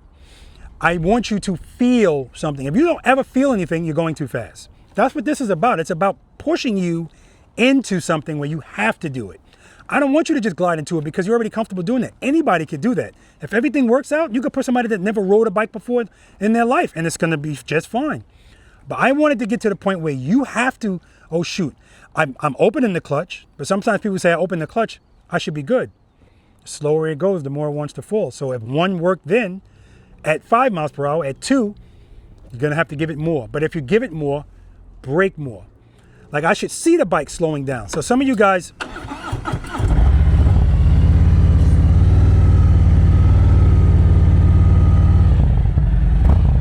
now this is a downhill. Clearly I don't need, I could just let it coast, but no, I want to slow it down so much that I need the clutch. I want to need it. Now I pull it in. It's such a finesse thing. And then once you got it, you got it. Andy got it. I mean, the only way that's going to happen, and you know, he's doing this. You're giving the clutch, but you're giving brake too. Give as much clutch as you need. I don't want to give the bike a chance to do that. Just give it more clutch, but you got to brake too. Okay? Excellent. Chi too. Oh man, it was just beautiful. And then Amy, that last one, I think she's just she's showing off now. Because right at the last one, boom. Okay? All right, and you, not bad at all, right? Now, I told you guys all, be patient with yourself. Don't get frustrated. This is the one thing I want to bother you. Like, if you can't stop this bike smoothly, I want it to bother you. Because you have to stop every time you ride. So that's always an opportunity to keep practicing it, all right? Keep practice. Don't glide into it, right? Practice stopping smoothly. Okay, next exercise, trust and believe. Who's never practiced? Everybody knows what trust and believe is, right? You don't know. Okay. No, I never practiced. Oh, you never practiced it? Really? All right. Well, today's day, you don't like it. Perfect. Perfect. That's exactly what I said. I said the first 3 exercises are to make you feel discomfort. Now, here's the funny thing. Let's put this into perspective. Exercise number 1, when I ask you to give me a 2 to 0, and I ask you to wait until the last minute, and when you absolutely need power, give me a 1-0. That's trust and believe moving. Nobody's got a problem with that. Well, I can't say nobody. People have less of a problem with that. And the bike's it's moving slow. But you're letting this get into your mind because the bike's not moving. It's a big deal, and it's not. Because the result is the same. What does it always want to do with sufficient power? And if I give sufficient power as soon as I feel it, is it a big move or a small move? With my clutch? Small. So because I don't have to do anything big and nothing big is happening, what's the big deal? That's all it is, right? Because when we do this exercise properly, I'm going to say foot up. You're going to pick your foot up. I don't want the bike moving forward at all. When you feel falling, if you give me clutch, 1-0 is really all you need, but 2-0, no matter what you give me, the most the bike should do is this. That's it. Because you felt it, you addressed it. If you address it here, cool, but this just gave you a bigger pucker effect. That's all it is, right? So just to go through it all, step number 1 is always what? First gear. Step number 2? Cover the rear brake. Cover it. Don't press it. Step number 3. Preload the throttle and keep it loaded. Super important. Matt, your RPMs were a little low when we were doing that exercise. Now again, some people like to keep it low, and it's not a big deal. Let me show you guys something. Question for you. Now again, we're all riding Harley-Davidson, so this is relevant. Can I do this whole course without preloading this throttle? Just let it idle through it. No. Jackson sleeping. No. What do you say? Yes, if you stay somewhat in friction zone. No, no friction zone. Just let it idle. Can I? Yeah. No. Yeah. The answer is maybe, right? And I say maybe because everybody's bike's different. I can do it, but while I'm doing it, especially if I turn the handlebars, the bike starts doing that. And again, I already told you I don't want you doing this with the brake when we're leaning. I don't want so I always tell people, it's not about what you can do, it's about it's not about what's possible, it's about what's probable. What makes the most sense? What's the safest? We're not out here we're not doing stunts, we're not doing tricks. So I'm gonna preload from the beginning because they'll definitely stall in. Preload. But right here, this is just the idle. I'm sorry. This is the idle. To see, it's going like this. I don't want to feel that, right?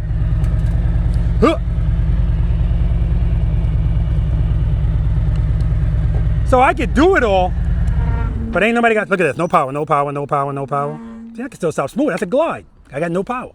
Okay, so back to trust and believe. So I'm only showing you that because I wanted to talk to Matt about this. Let me turn the bike around.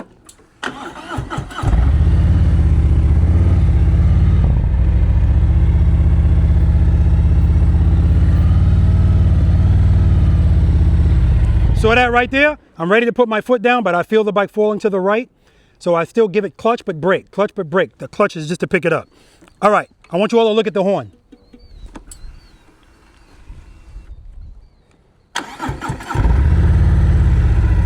Hold up. I want to get closer to you.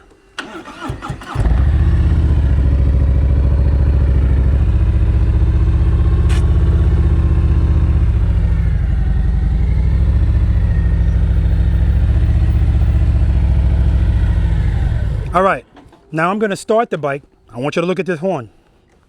And you're going to see it's going to be shaking. I'm sorry, it's going to be smooth, and then it's going to start shaking a lot. Smooth, now shaking a lot, right? Why is it smooth and then it starts shaking? You're giving it more throttle and it drops down. I didn't give any throttle. Hold up, Andy. Just with the idle when it turns on. That's right. When you first start it, the idle's up. Yeah. That's an equivalent of a preload. Then when it drops down to idle, it starts shaking. So if I see that horn, because Matt, this is what I saw on your bike as you're pulling up. If I see the horn shaking that much, you're at idle, right? It's too low. As soon as you preload, it stops. That's good. That's under 2,000. That's like 1,800. It's fine. Remember, I give you a number of 2,000. It doesn't have to be exactly 2,000, but I need you either right under it or right above it, okay? Right. So the reason we want to pay attention to those things in the first 3 exercises is because it's not a big foul or harm if it stalls while we're just going straight. But if we don't get into the habit of listening to that RPM and making sure it's loaded, that's when stuff happens, when we start trying to do stuff, right? Okay, so this is not just about what we're doing, it's always about everything, right? Listening to the RPMs, blah, blah, blah, blah, blah. Okay, any questions about any of that? Does it hurt if you have too much preload? If you keep for too long, yeah. At the end, 2 times in that stop start, I preloaded it too much. No, you didn't. Because if you did, I would have told you. And plus, in a situation like that, if your RPMs are too high for 2 seconds, who cares, right? The issue is I tell people this often. When I was in motorcycle wheel school, they were going to kick me out because I had no throttle control. My RPMs must have been 4,500, and I didn't hear it, right? And if they told me about it, I'd be like, okay, I got it. It did. Nothing changed. That's why, trust me, man, when it comes to being patient with people, I lived it because I didn't hear it, right? And I didn't have the privilege of anybody using a term like preload or anything. So they were going to kick me out. And then the sergeant wanted to kick me out because they said I was dangerous. But the officer said, yeah, but his clutch control is good. And that's why I always tell people what reigns supreme, throttle or clutch, right? If I was doing that, then that would have been a problem. But my point is, if you're doing a exercise and it's just high, yeah, then that's going to be, anything we do in excess is going to be a problem, right? If Jackson's wife does this to his hand for 2 seconds, no big deal. 2 hours, that's going to be a problem, right? So, all right, so we good? All right. Step number 1, make sure it's in first gear. Step number 2, cover the rear brake. Step number 3, preload, keep it loaded. Step number 4, now we're going to bring that clutch right before power. Look at Andy getting into position. Right before power. Stand by and wait for I started to say report. Wait for the command. When I say foot up, don't think about it. Just pick it up. And when you feel falling, clutch. But I want you to come to a smooth stop after that. We good? All right, demo. Friction brake, clutch, clutch, clutch, clutch, clutch. All right. First gear. Covering the rear brake. Preload. Clutch right before the friction zone. Head and eye straight ahead. Ready. Foot up. Friction brake. Smooth stop. Nothing. If you address it as soon as you feel it, no big deal. Now, if I'm asking you to do a drop and catch and a throw and catch, then I get it. Now I'm gonna wait a little bit longer. First gear, cover the rear brake, preload, clutch, head and eye straight ahead, ready. Foot up. Friction brake, clutch, clutch, clutch, clutch, clutch, clutch, clutch. So even if I take off fast, it's incumbent upon me to make this bike slow down.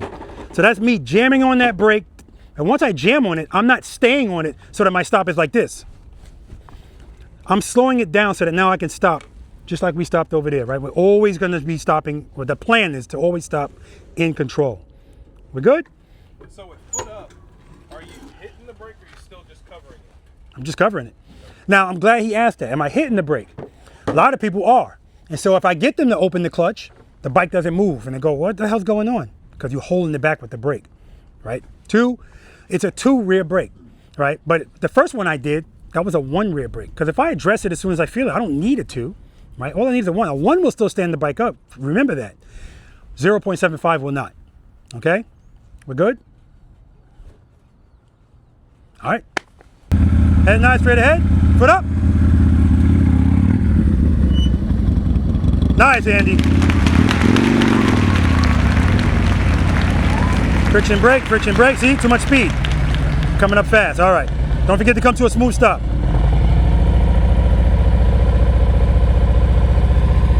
The bike's moving forward. Pull the clutch in a little. There we go. Foot up. All right, try again.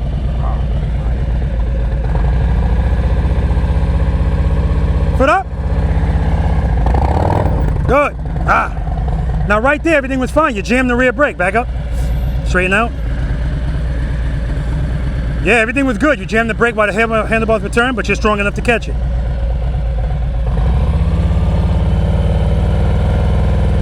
Foot up. Easy on that brake. Yeah, right now you're heavy on the brake. That's why. Remember, you're just covering it. Don't press it until it's time for you to stop. Foot up. Stop.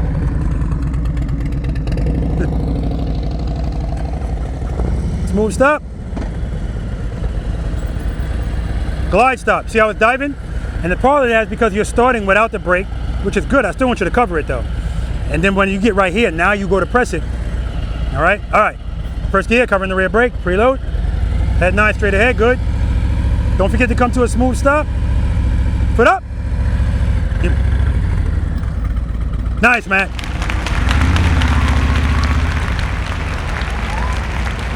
See right here, Eddie starting on the brake. Friction brake, clutch.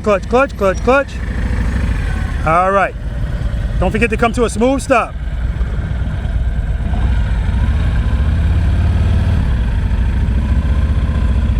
Whoa, I didn't say foot up. Stand by, wait for the command. Preload. Foot up. All right, let's try it again. Whoa, wait for the command.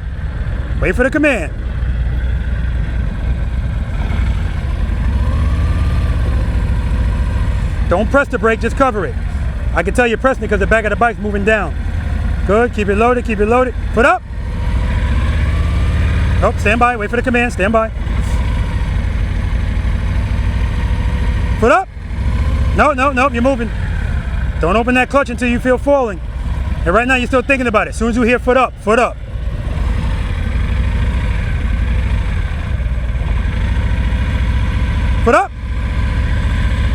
All right, stand by, wait for the command. Foot up. Nope. That time, as soon as you heard foot up, just open.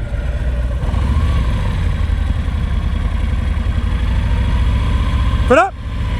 So you're still thinking about it. As soon as you hear it, do it.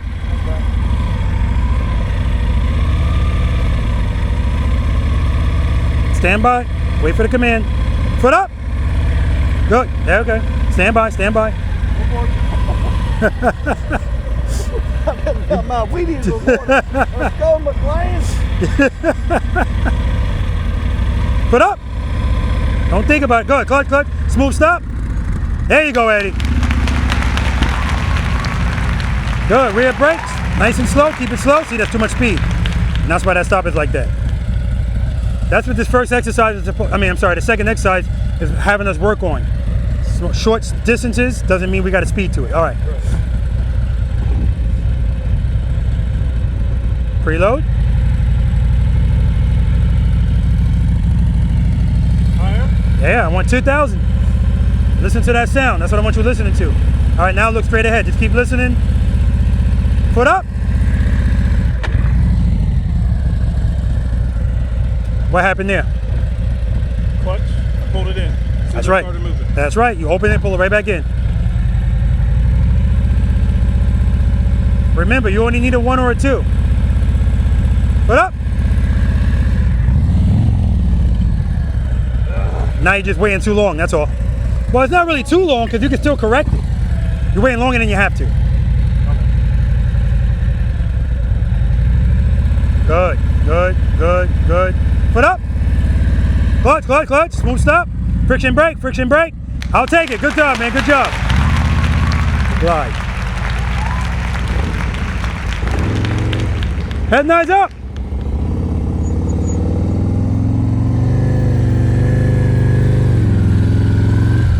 Yeah, so I want you. We gotta practice on these inputs with the clutch when you first start.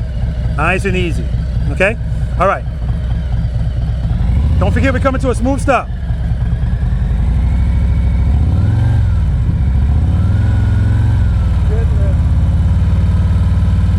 Put up.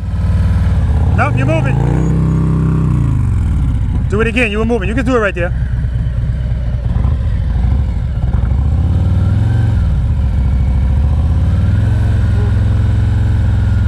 Little less preload. Just a little less. Okay, that's good. That's good. Foot up. Now you're moving. Going back.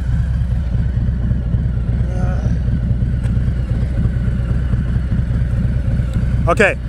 Yeah, right now you're moving. As soon as you hit foot up, don't open the clutch. Just pick up the foot. And easy on that rear brake. I might be taking your brake away from you today. I forgot about that. Foot up. There we go. Good. Smooth stop. Here we go, baby. That's 10.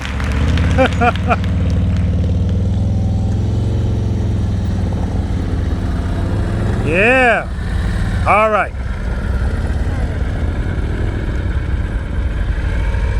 Don't forget you're coming to a smooth stop.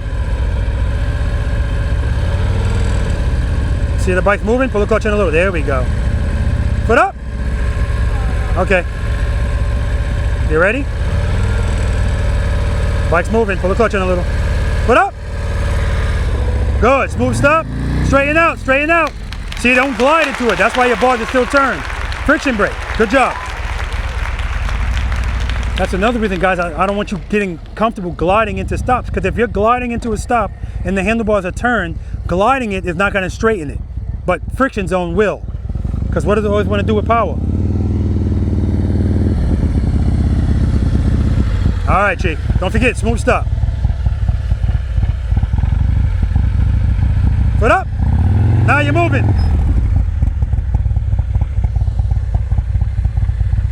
All right.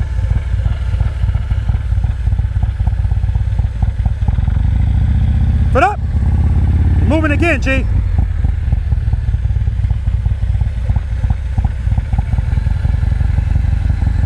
Foot up. Moving again. Do it again. Foot up. There you go. Where's my stop? All right, I'll take it. All right, guys, I'm gonna make sure I talk to them about what happened there with Amy and why I don't want glide stops. In other words, I don't want you only solely using that method to stop, because if that's what you use all the time, it's not going to work all of the time. All right, we're going to talk about that, and we're going to move on to exercise number 4, right turns, left turns from a stop. Now we're going to start turning. All right, let's do it. Go ahead, say it. This looks so much bigger on TV. That's what she said. Now, hold up. It looks bigger? Most people say it looks tighter here. Oh, on TV. Yeah, everybody says that, yeah. That's why I said, go ahead, say it, because I knew what you were going to say. All right, before we talk about this, any questions about that? Tough. Now, keep in mind, the reason why that exercise is super important is because it's making you feel what you always don't like to feel, right? And I need you to address it properly, right? So that's why, I'm going to be a stickler. If I see your bike moving a little bit, I'm going to say it's moving. That's also me getting you to realize what you're doing with your hand, right? And again, just like me, 4,500 RPMs, Robert, blah, blah, blah. All right, I got it. And I'm still doing it, right? You guys are on your bike, and now it's exercise number 3. So now your mind is all messed up You don't even feel. I'm watching people just adjust their feet. The bike's moving. I mean, you're in the friction zone a little bit. Pull it in, right? Or you're on the brake like crazy. You know, you're making it fight. You don't need the brake right from the beginning, right? Now, when it came to that stop at the end, remember, exercise number 2, that's how we're stopping all day. When Amy came to the stop, of course, if you give yourself a nice, now she's got some speed. And when I say smooth stop, she's coasting the bike into the stop. Her handlebars are slightly turned. Remember, if your bars are turned, coasting is not going to straighten them. But friction brake will. So I want you to slow the bike down, clutch, clutch, clutch, clutch, clutch. Boom. Because what does it always want to do with power? So that's what we need, right? That's what we're going to need here too. We're going to talk about that. Exercise number 4, right turns, left turns from a stop. Now, the good thing about you saying this looks tighter here, you're riding a Harley-Davidson motorcycle. So 3 things determine the radius of a turn on a motorcycle. What are those 3 things? Give me one. Speed. That's right. That's number 1. Give me another one. Clutch. That's speed. Oh. Speed. Brake. That's speed. Lean angle. Handlebar turn. These are the 3 things. And why that's significant with a Harley-Davidson is no other touring motorcycle has that much turn radius. So my point is, what we're doing here, we're not leaning. This is the gravel road. So that's why this is relevant. But again, no matter what you ride, that's why you have to practice in cones, because I need to know, based on my motorcycle and my skill level, what I can do, right? And if my skill level is, forget about my skill level for a moment, what about the motorcycle's ability? If I ride a Harley-Davidson, I can bring that bike to right here and still make a full lock turn without leaning the bike. But that ain't happening on an Indian. That ain't happening on any other bike. A Goldwing, no big deal. They just have to turn earlier. Now, I don't want you guys turning there. I want you turning about right here, right? Because my goal for you is I want you in the middle. Now, I never told anybody this because usually when I tell people stuff, if I talk to you too much about something, now you just think about it too much. If I have you do it first and then tell you, because some people go, the goal is the middle. If you're over here, I always tell people I don't care. If you're over here, I tell people I don't care. We'll just talk about it. If you hit a cone, I don't care. I just don't want you to put your feet down.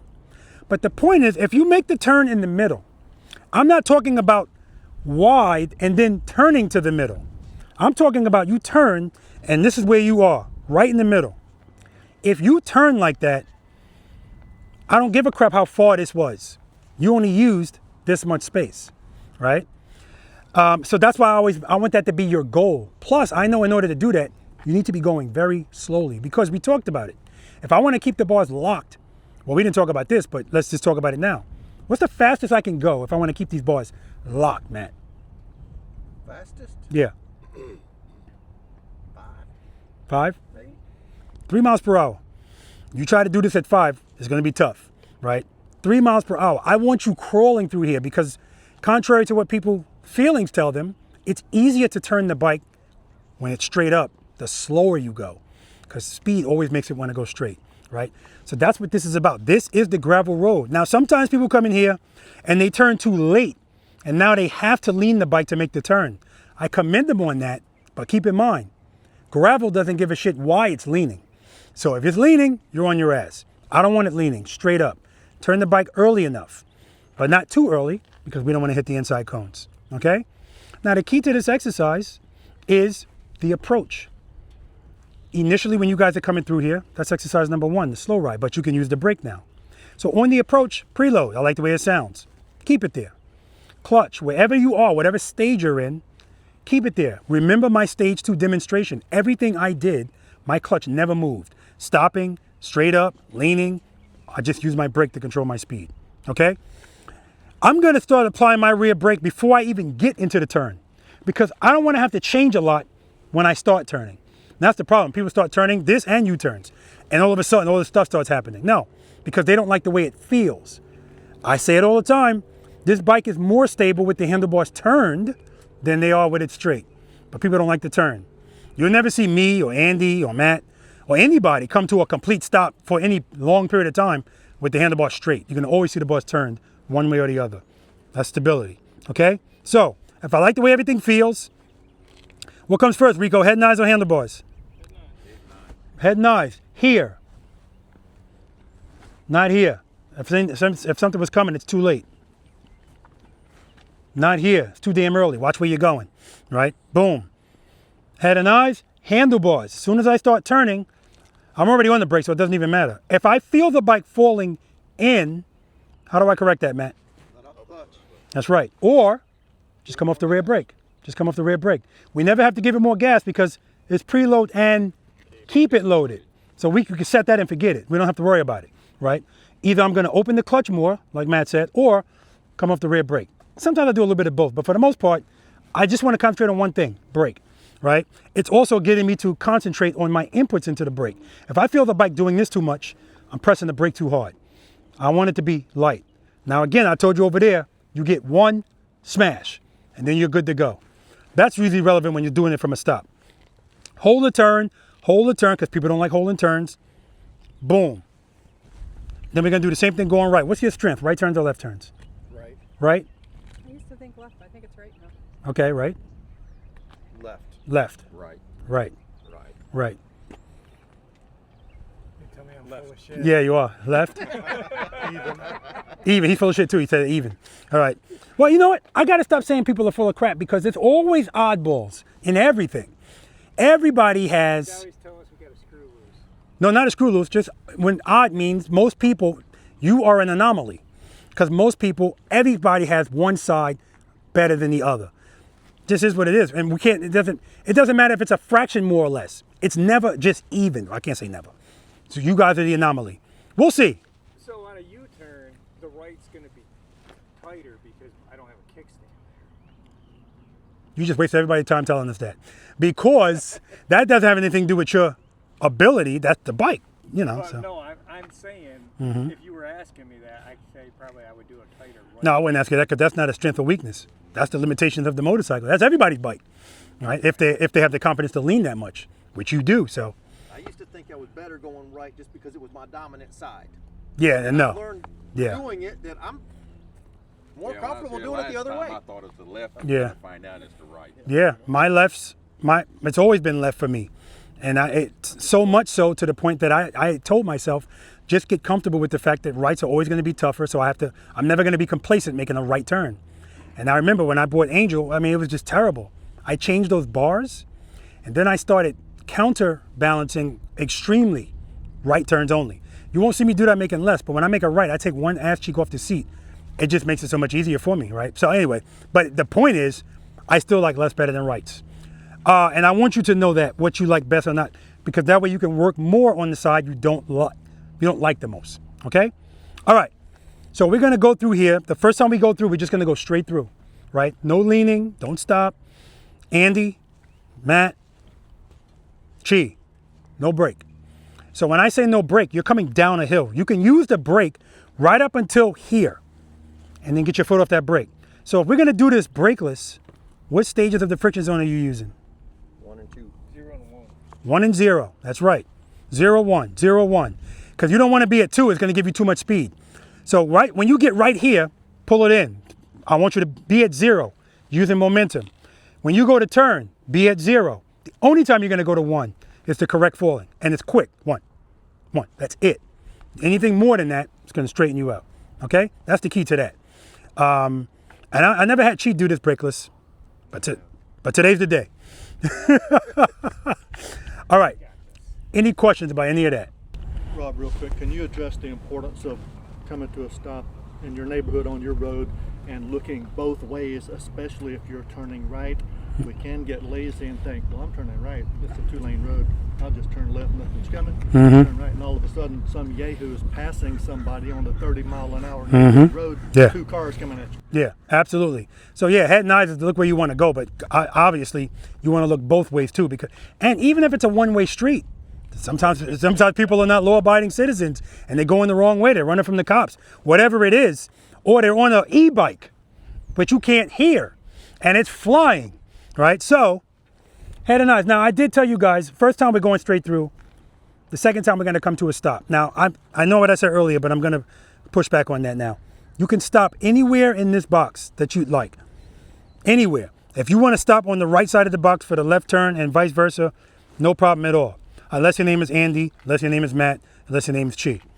If you guys are stopping on the inside for the left turn, and on the inside for the right turn. If anybody else wants to stop at the line, John, yeah, John, you too. But not on the inside, right in the middle. Somewhere in the middle, right? I need you guys being comfortable stopping here at some point. If you choose to stop up there, no big deal. But I need you to be comfortable here. Now, if I'm going to make the turn from here, what stage of the friction zone am I using, Rico? There. Yep. It's got to be a 2-1 with brake. 2 rear brake. 2-1's not wrong either. Point is, I want a 2. I want to make sure the bike stands up. Now, the other issue is when I got this foot down, actually, I want you to see it while I'm on the bike. All right. Is the bike straight up? Yes. I'm going to cover the rear brake. Is it still straight up? Now the bike's leaning a little bit to the left. This is why left turns from a stop are a little bit easier because the bike is already kind of leaning that way. But if I give it too much clutch, this doesn't matter. It's still going to want to go straight. Now, when it's time to make a right turn from a stop, this is why people hate this, because the bike is still leaning to the left, but I want to go right. And usually when people start, the bike goes like this because it's leaning and they're not giving it enough clutch, or they give it too much clutch. So how do I make this happen, Rico? What's one of the ways I can make it happen? Right? Yeah. How am I going to ensure the bike goes that way? How should I start this? You got to have your handlebars turned that way. They already are. What else? And then you're going to go to a 2. Uh-huh. And you got to cover the rear brake. I'm not going to just cover it. I'm going to use it. 2 rear brake. I don't have to smash it, but I could. I'm allowed 1 smash. But what I'm going to do is I'm going to do a throw and catch. Do you know what that is? Yeah. Yes. What am I throwing the bike with? When you lift your foot up. My left foot. I'm throwing it. Right. Yeah. Remember when I did this, it doesn't take much, so I don't have to do it a lot. Right. I'm just getting it to lean to the other side. Now, because this is gravel, that's a throw catch, not a throw catch, because I don't want to lean. Actually, I got to be further up. Preload, throw it, catch it. Rear brake. All right. But initially, when you guys go through, straight through. Head and eyes, rear brake, hold the turn. You don't have to go this slow, unless your name is Andy. Hold the turn, right in the middle.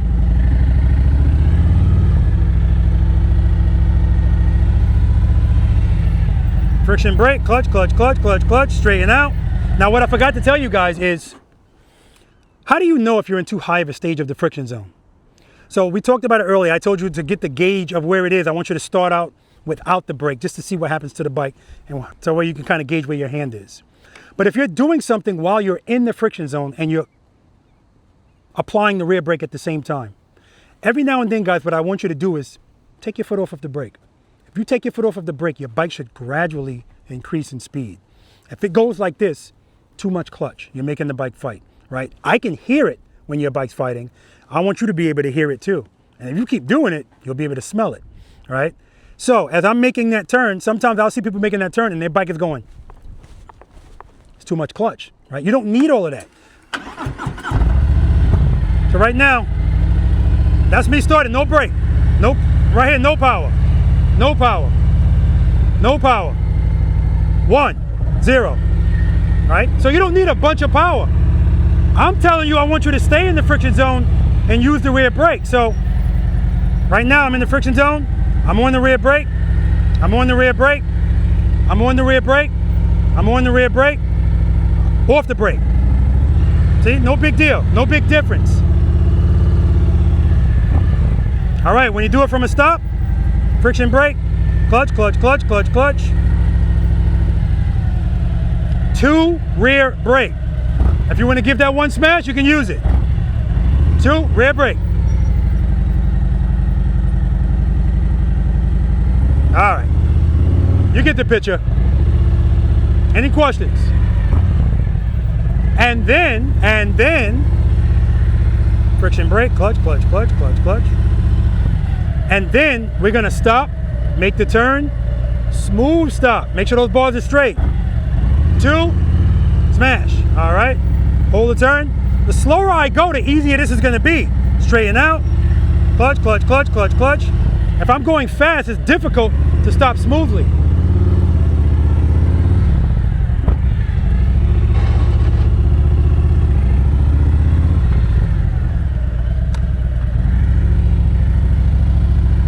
See that? Even if I'm going that fast, slow this damn bike down so that the end is smooth. I'm gonna have my camera over here for the left turns. Head and eyes, look at the camera. Don't hit it, but go towards it. All right, let's do it. Head and eyes are good. Nice, Andy.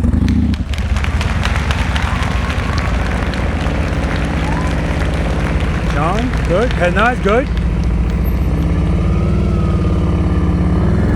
All right, he picked up speed, but he kept it in control. But he doesn't need that. It's a lot of speed there. A lot of speed there. See, you're leaning. Too much speed. And so he started up there with no brake. Remember, I told him they're on a downhill. You can't do that. You're going to have too much speed. Good. Why are you stopping?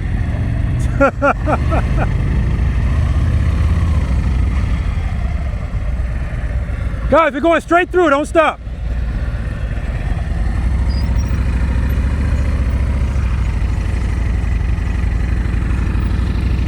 Good job, Eddie.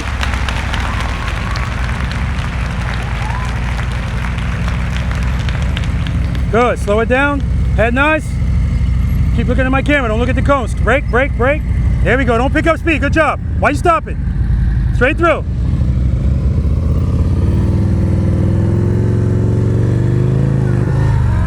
Too heavy on that brake, Jackson. Yeah. Too heavy.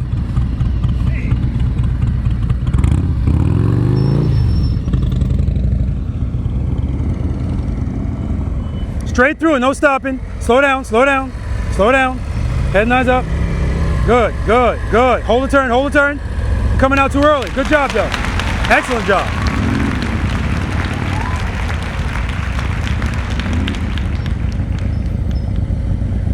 Slow it down with the brake and then take your foot off the brake. No brake, no brake.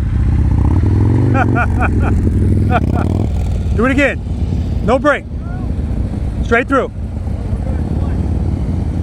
Actually, you can use the brake. Go as slow as you can. You can use the brake. Go as slow as you can. And nice.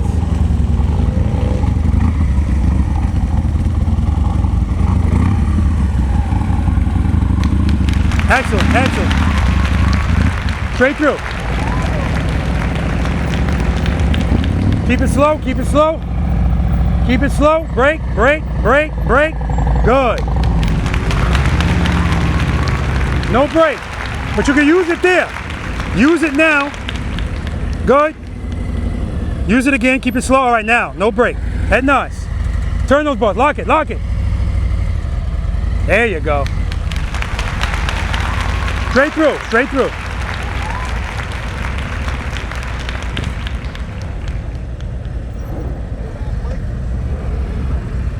Good. Slow it down. Slow it down, Eddie.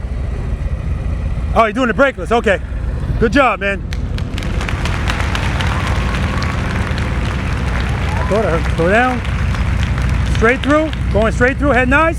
Slow down. Brake. Brake. Drag it. Drag it. Drag it. Good job. Keep it loaded. Slow down. Good.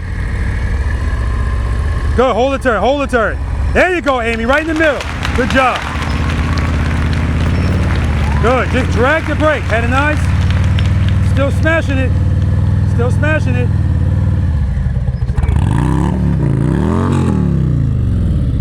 Keep it loaded.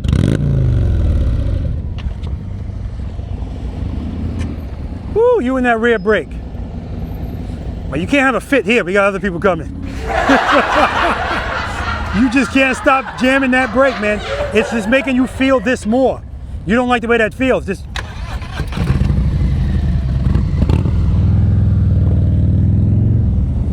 Jackson cut the bike off and folded his arms. I was like, dude, you can't stay here and have a fit. Straight through. Slow down, slow down, slow down. Slow down. All right, now no brake. That's nice. Turn it, lock it, lock it, lock it. Smooth stop. This is one of those things where you gotta turn those bars. You gotta muscle the bike. Don't hit me, please. Oh, you got a camera up the top too? Damn, they're everywhere.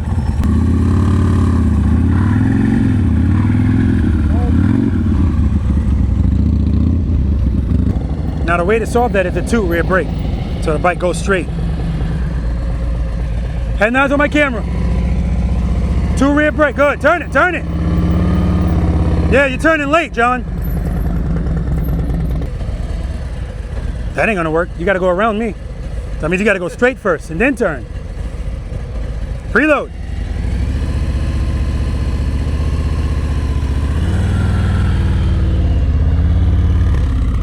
Good job.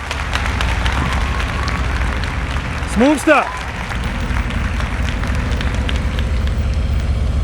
Nice, Eddie.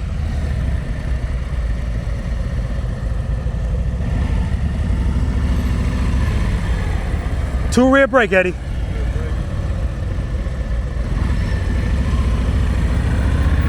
Lock it.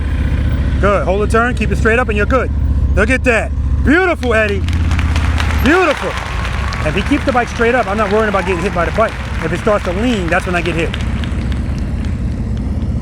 Stop wherever you want. Wherever you want. All right, Rico.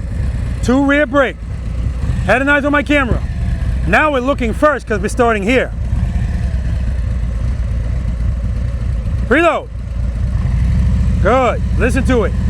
2 rear brake. Head not good. Clutch, clutch. So right there, he did the same thing that he did in exercise number 3, which is open the clutch and pull it back in. So, friction brake, clutch, clutch, clutch. It's a glide stop. That's why your foot's back there. All right, 2 rear brake, Amy. Head and eyes on my camera. You're turning late, turning late. Leaning. All right. No feet down, that's all I care about. Right there. All right.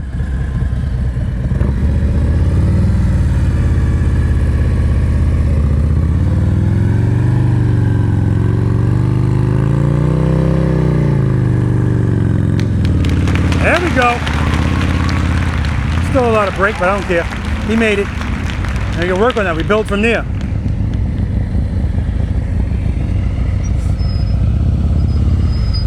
All right, Chi, good job.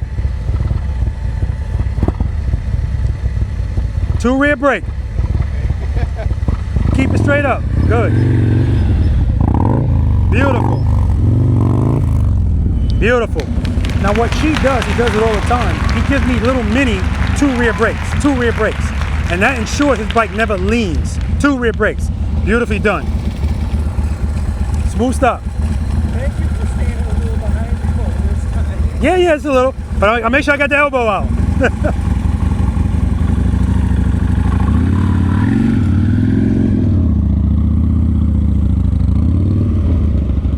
Nice, Andy. Right turn's next. No, and I didn't move.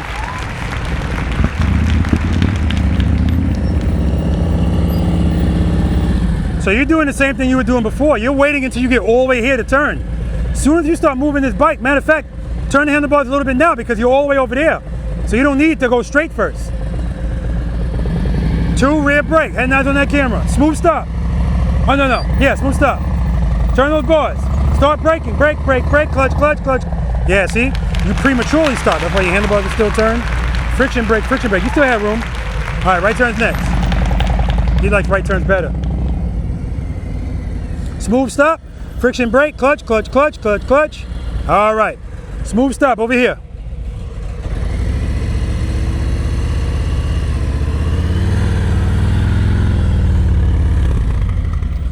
Nah, too much speed. That's why the stop is like that. Right turn's next.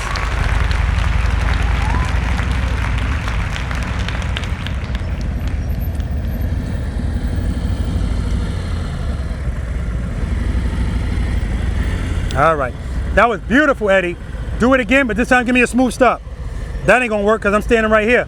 You gotta go straight a little bit first. 2 rear brake.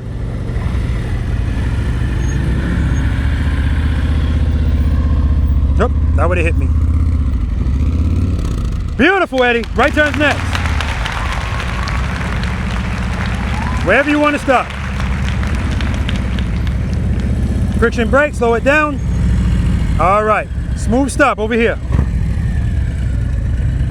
2 rear brake. Head nods on my camera. Don't look at my cones, you can see them. Head nods. Stop, stop, stop, stop. Come on back, back it up. All right, so what happened there? I felt like I was looking that way, but my bar, I wasn't. The bars were going that way. Yeah, the bike started falling that way. Why is that happening? No clutch. Okay, well, not enough. I asked you for a 2. 2 rear brake.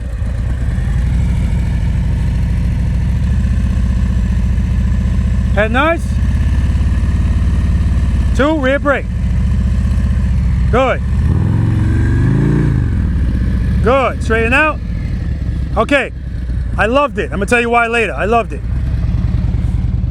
Because he had to do something. All right, still going too fast on those stops. Smooth stop over here, make up for it. 2 rear brake. Turn those bars.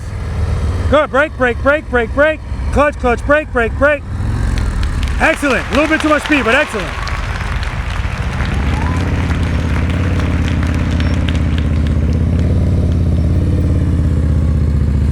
All right, smooth stop. Head nuts. Turn it, turn it. Easy on that brake. Woo, it's a mechanical bull. All right, right turn's next.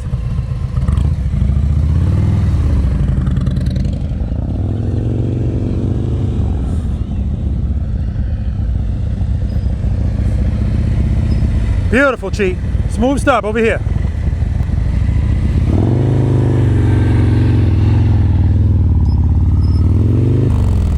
Nice, Cheat. Right turn's next.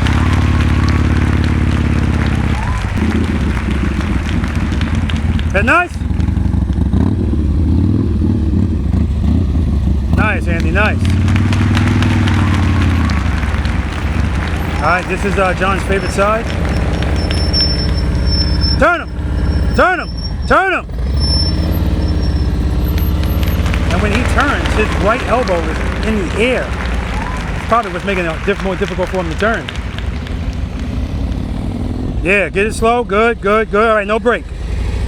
Head nice, keep looking at that camera. Turn him, turn it more. Yeah, when you do it with no brake, you gotta jerk those damn handlebars, muscle it. Good job. You like rights better than lefts.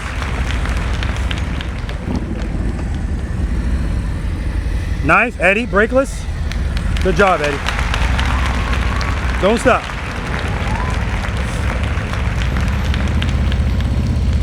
Slow down, slow down. Go ahead, nice, turn the bars. Hold the turn, drag the brake, just drag it. You like rights better than lefts.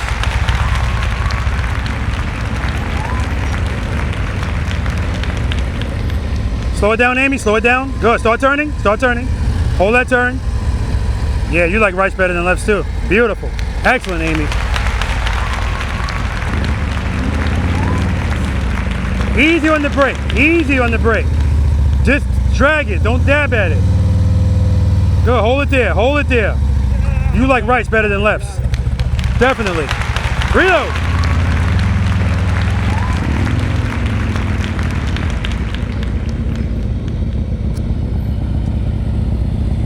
Slow it down, slow it down, slow it down with the brake. Okay. Head nod, good, turn it. Yeah, you like rights better. Slow as you can go.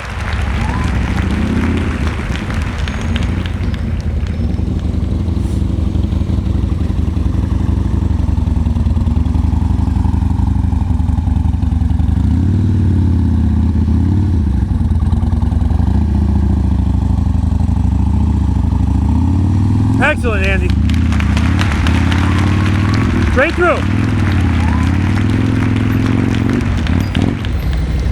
Head nice. Turn the bars. Turn them. There we go. Turn them like you mean it, John. All right. You can use the brake, but go as slow as you can. Make this turn as slow as you can. Head nice on my camera. Slow down. Slow it down. Turn those bars. Good. Good.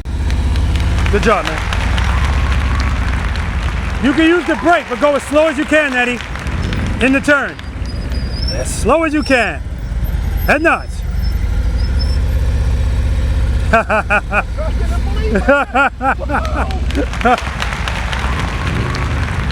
Eddie McLean, Jacksonville. Good. Slow it down. Slow it down. Start turning. Head nice. Hold the turn. Hold the turn. Yeah, it's not even a question.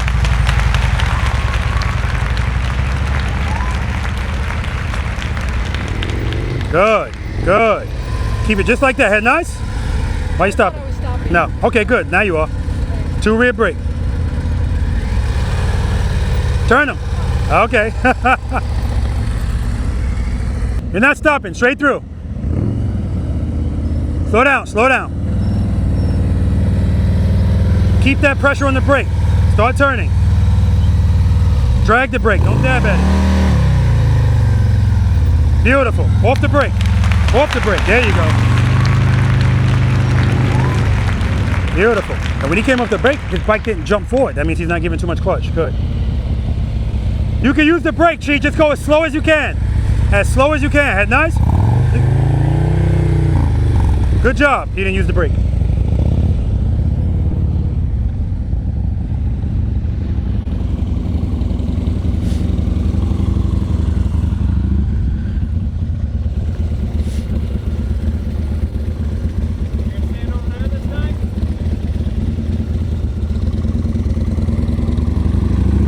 Water bottle. The water bottle hit the cone.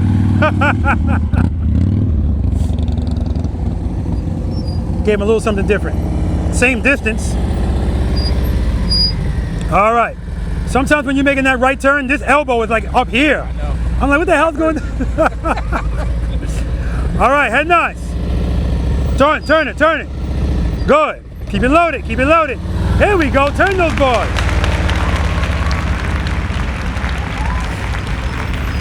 Friction brake. It's a glide stop.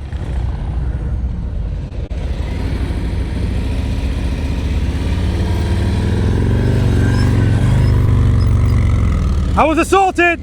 He hit me.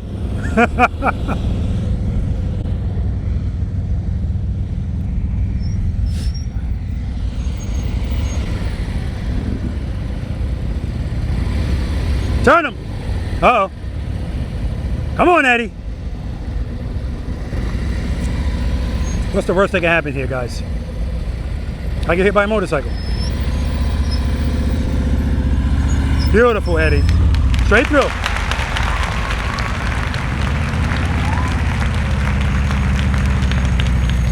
Smooth stop. Too much speed. All right, head and eyes. Now, because you're this far over, it doesn't make sense to start with the bars straight. Turn the bars that way a little bit.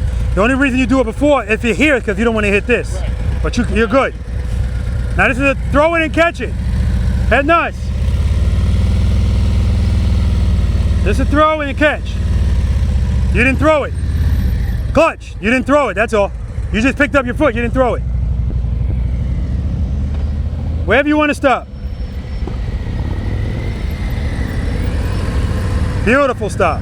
All right, let's do it. 2 rear brake. Head nice on my camera. Turn it. Brake. Slow it down. Good. Oh my God. Beautiful, Amy. I ain't asked you to stop here. Yeah, it was. Smooth stop, Jackson. Smooth stop. All right. Now the good thing is, when you got to the end of that and I said, okay, foot off the brake, when you took your foot off, your bike didn't just take off. So that's good. The friction zone's good. Don't let it fall to crap here. 2 rear brake.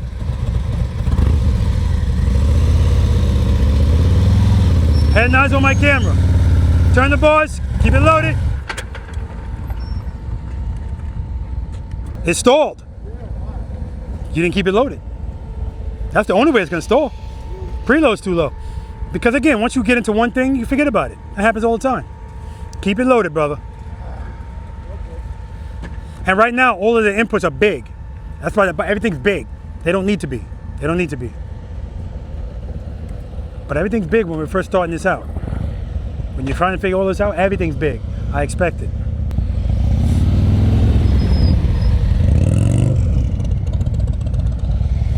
Straight through.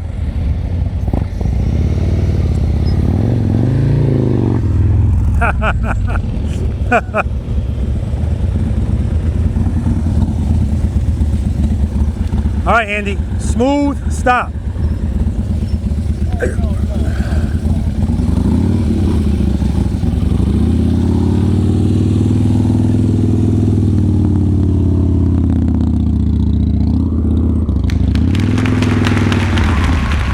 Beautiful, take a break, Andy.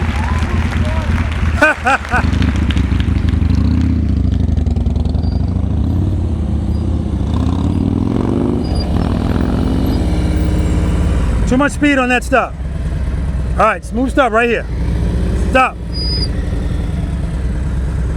So remember, unless I have you on the inside like these guys, it doesn't make a lot of sense to start with the bar straight. Turn them a little bit, yeah. Now this is gonna be a throw, catch. That's no throw. And this time you threw it, you didn't open the clutch. Easy on that brake. You're good, you're good. Trust and believe. Smooth stop, smooth stop. 10 push-ups, front brake. All right, take a break, man.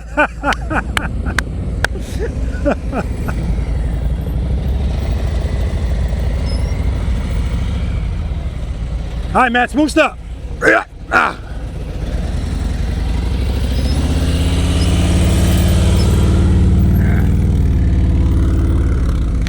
Good job.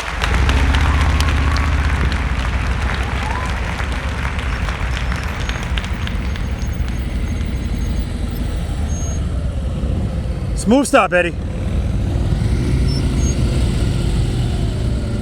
2 rear brake.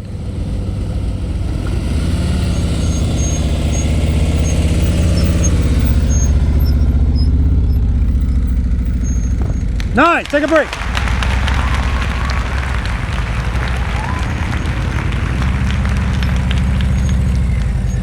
Easy, easy. All right, make up for it. Smooth stop over here. Turn the bar slightly to the right. Give yourself a little bit of a push. Throw and catch. Good. Start opening the clutch and then throw. Start to throw, catch. Clutch, clutch, clutch. Good. Good. Friction brake, clutch, clutch, clutch. That's what I'm talking about. That last one I told you I loved it. It looked like crap, but you had to do stuff. Right. And that's the key. And right there, same thing. You gave more clutch than you. It's not that you gave too much clutch, not enough brake. Brake. All right. All right. Good job. Take a break, man.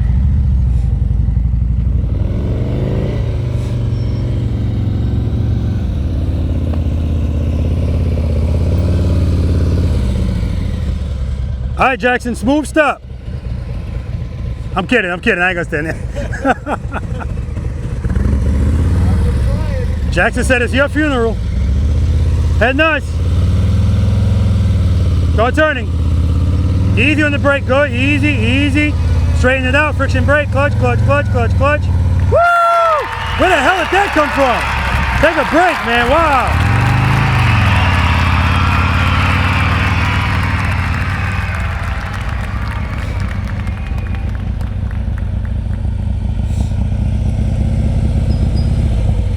All right. Smooth stop.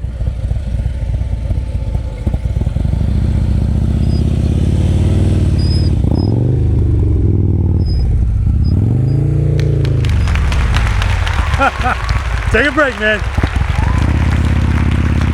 But see, that's what I like. Chi just made a turn going around me. Plenty of room, like he's not even close to me. Everything's cool. But what's bothering him? That stop was terrible. And that's what I told him. I want that to bother you. And it's beautiful. So the point I'm trying to make is, even though he's doing something else, the stop is still top of mind. All right, we're gonna move on to exercise number 5, where now we're gonna start leaning, and we're still turning the bars, but now we're transitioning as well. All right, so first time we're leaning, and I want lean. All right, let's do it. All right, anytime we bring something to your attention, it's always just to put it on your radar. how I'm telling you guys to stop. Friction brake, friction brake, friction brake. Super important coming out of a turn and stopping. So when we did exercise number 4, you stop, you make the turn and stop. If you're ever going too fast into that turn, it's going to be difficult to have a smooth stop, first of all. Second of all, sometimes the handlebars will still be turned. So that happened to Chi. And Amy shot everybody because she was already coming in too fast. Speed is not your friend, right? When we're trying to stop, that's why the first 4 things we do, I said 4. That's why the first 4 things we do, we're not leaning. All we're focusing on is getting comfortable riding this bike 1 to 3 miles per hour and turning it 1 to 3 miles per hour. Once you get comfortable doing that, when it's time to turn and park and all this kind of little stuff, you're gonna always be good because you know, as long as I'm at stage 2, I'm dragging that rear brake, dragging it, Jackson, not destroying it, right? As long as I'm doing that, the sky's the limit on what I can do, right? Boom. Now when it's time for me to stop and I'm riding this line and I know I'm gonna stop, head and eyes, handlebars, exercise number 4, clutch is staying where it is, so I don't have to worry about this. Drag the brake, straighten out. And a lot of times when you're straightening out, it's the end of your stop. You need to give more clutch, but brake more. That's what keeps the bike up. What's happening is you guys are making the turn and you're forgetting, well, if I'm stopping, I'm going slower and I'm pulling my clutch in. No, it's a bad combination. The bike's gonna fall. When you see Robert and he does that stage 2 demo over here, where he uses his rear brake to speed up, he goes straight up, and then he goes faster, and he's doing it all with his rear brake. If you did that, it doesn't matter if you did a 30-foot circle. If you practice that, just using a light pressure on your brake to slow and speed up your motorcycle, just light for a few minutes in the parking lot for a few days, then when you came up to doing this other stuff, you would have that comfort zone of feeling the right amount of pressure and what it's going to do to your motorcycle. Excellent. Excellent idea. And it's equivalent to me telling you, start without the brake. All right. I'm not talking about by doing exercise. Anytime. Just start without the brake. Give me a 2-1. Right? And then let it coast. And give it a 2-1 again. And give it a 2-1 again. But again, not a 2-1. Because I don't want you going so fast that you're just like, I want you to just go like this. Right? Because at the end of the day, I told you earlier, the fear never goes all the way away. I'm just trying to reduce it. Right? The lower it goes, the higher your confidence goes. And then all of the big inputs become smaller. Right? That's, that's cool. Any questions about exercise number 4? Now your right turns. Yeah. They're better. Surprising. Yeah, but that's why we do that. Mm-hmm. But you said left. Yeah. Happens to a bunch of people. Now here, it might be left. Because this is what people are really answering for. Shit, I'm in the wrong spot. There. U-turns. Yeah. That's where, when I ask people, what's your strength? They think about that because most people don't turn like that. A turn like that for most people is a duck walk. Or I'm going to try to take it nice and wide so I can lean into it. But again, if it's gravel, that's not an option, right? So again, I want you all to be well-rounded riders. Like yesterday on the group ride, I learned that there's some people that are very comfortable in this parking lot. Not that comfortable out there, right? As far as, and that's fine. This is what I want people to get first. Because out there, that shit comes way quicker than this. Way quicker, right? Because, the bike's doing it all, okay? All right. Anything else? Exercise number 4? Yeah, you guys did great. I need to bring the push-up things over there for me because the ground is not forgiving at all. Pebbles and shit. Where were you doing push-ups? That's for Andy. Good question. I did it for Andy. I did it for... I did my own. You owe me 50 more. For me. When you pulled up right here, 4 steps and a front brake at the end of that stop. Yeah. You weren't supposed to be watching me. You're watching him. Oh, he catches everything. I got a 6th sense for it, man. I wasn't looking. That's the reason why I did it. I was looking over here, and I can feel it. It's like the force. If it's bad, he'll catch it. You did it for me. Seriously. Yeah, I did it for you. Where did I? Slower we went, Huh? push-ups he got to do. Where did I need to do push-ups? No, I did push-ups while you were turning. While you were turning. Oh. So what I'm always trying to do when I do stuff like that, I want you to always be focused on your techniques and what you're doing. What you're doing in these cones, focus on that. But when you give somebody a different environment, then they start thinking about that instead of the techniques. So watching him make the turn, watching Matt make the turn, watching Eddie make the turn, because at first I wasn't doing that for Eddie, but if Eddie makes that turn, he's straight up. If I stand right here It's just me standing there. You're already making that kind of turn. Just don't let the bike lean.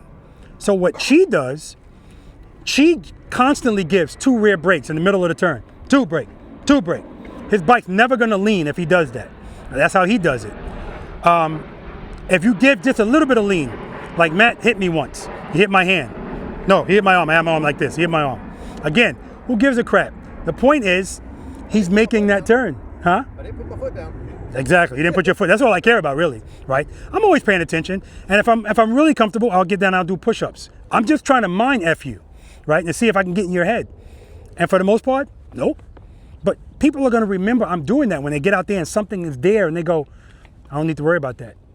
I remember we went to that rodeo with Harley-Davidson. We left here. I think you were there. We left here at a practice session. They were having a rodeo over at Harley-Davidson, and when we walked through it, what's his name was here too? Parker. Literally, we walked through all of that concourse and we were just counting out numbers. Oh, that's 2, that's 4, that's 1. There's nothing. If you could do 1 through 6 out here, there's nothing you can't do. I don't care where you go or what you do. The only thing they could do is make it tighter. If you're comfortable, we already talked about the 3 things that determine the radius of a turn. Leaning more and turning more is going to get you a tighter turn. You just got to be comfortable doing that. If you have that, this is where it all starts though, right? All right, not to say nobody, again, I always tell people, this is not about riding in a competition, but for some people, yeah, they enjoy that. That's what it's going to get to. Then things become more, remember guys, if we're riding in traffic on the highway in relaxation mode, this is how you ride. When you're riding slow speed, this is how you ride. You want to get up on the bars. Again, this is not a competition, but it's going to make it easier to turn the bars. John, I want you to try that too. I don't know what's going on with John. That elbow, when he's turning right, is up here. I don't know what the hell's going on. Anyway, anything else, guys? That is excellent training for gravel, Rob. Right. Oh, absolutely. Absolutely. And when I made my lefts, I didn't move up on my seat. Yeah, yeah. I realized it after I made all my lefts. I'm like, you didn't move up on your seat. And you did excellent. That's why I wasn't as comfortable. Yeah. And remember, if you're making these turns brakeless, you can't mosey the handlebars. You got to turn them. Just turn them. Okay? All right, now it's time to really start bossing this bike around. Exercise number 5. This is the single serpentine. Have you practiced this? Like this? Not with cones. Not with cones. Without Okay. cones, yeah. Okay. Gotcha. Everybody else has practiced it, right? Yes. Actually, I know you have. Okay, good. So now in this exercise, that I put these yellow cones up for a reason. I want you to, a couple of things. 1, start wide and stay wide. What I'm referring to is when you're coming in here, because this is the approach, we're going to do this 3 times. First time, you're going to start on this side. Second time, you're going to start on that side. Third time, you come back over here. Start wide and stay wide. Now, the most important thing I'm looking for in this exercise is your commitment. You're married, right? Good, so you know how to commit. Commit. As soon as you get here, I don't want you to mosey into this turn. And I put these here because people would come out here. So they can just kind of glide into it, you know. No, this is all about intentionality, right? Because that's how you have to do the rest of them anyway. Let's start that way right from the start. So when you're right here, dip the bike into the turn. Like I want you to semi-aggressively dip the bike into the turn. And when you do that, hold the turn. Rico, what is holding turns by us? Rico only. Holding it? Yeah, what is holding turns by us? John? Time and space. That's right, space and time. Don't worry, I got a cricket thing that I'm going to put on when I ask you a question. If that pause, I'm going to put it in the video. Cricket. All right. So, oh yeah. Holding turns buys you space and time. So, and listen, at the end of the day, you'll always notice, that's just my personality anyway, but I'm always going to add a level of levity to this because this is not that serious. It is and it isn't, right? All right. This dip that you give me is going to show me your level of comfort. If you barely turn the bars, then you're going to have a problem in my U-turn box. I already know it. Because the main reason why people's turns are wide is because they don't commit to that handlebar turn and that lean right away. They gradually do it. You're losing space that way. Dip it, hold it. Because this is not about this. When I first started this, practice session number 1, that's the size of the cones for this. And I'm watching everybody on these kind of bikes. And then they look back and see they didn't hit any cones. And they're like, that's a win. But their bag is going over every cone. So I said, okay, they made me spend some money. I bought these bigger cones. And now I still have people trying to do this. So they made me buy more cones. If I make it wider, I want to force you to start wide and stay wide. Because if you're wide, now you're going to lean, at least you should be. And when you transition, don't mosey it. Transition. And when you transition, you're throwing it right into the next lean. Boom. Boom. Head and eyes straight ahead. This is not about going fast. Ask Chi. He'll tell you it's not. Because Chi's not going to be using his brake on this. Neither is Andy. Neither is Matt. Right? And neither is Eddie.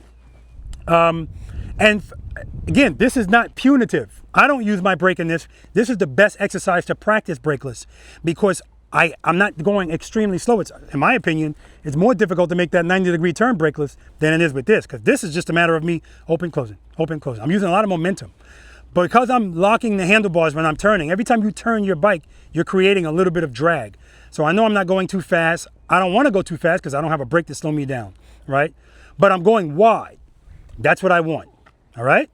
Head and eyes straight ahead. Counterbalance your bodies, which just means keep your body straight up and down. Let the bike lean under you, all right? Questions? What's the speed? If I had to say 10, could be a little less, could be a little more. Again, if you're able to turn the bars and dip the bike, and when I say hold it until you're about right here, and then transition.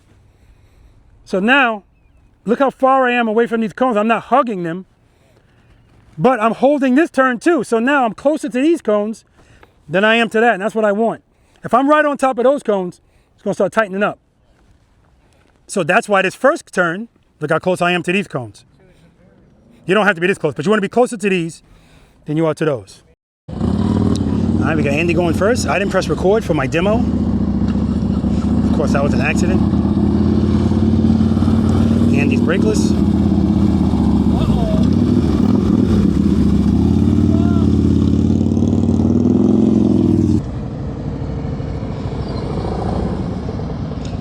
Too much speed.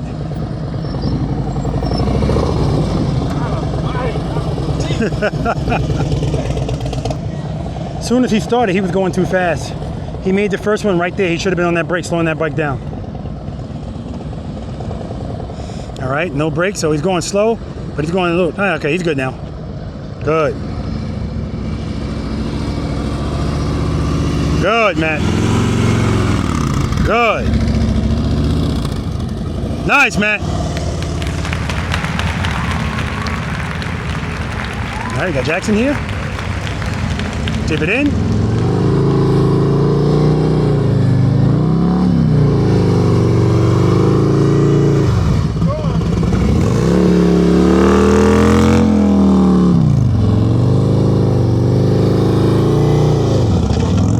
Wow, too much brake, too much brake.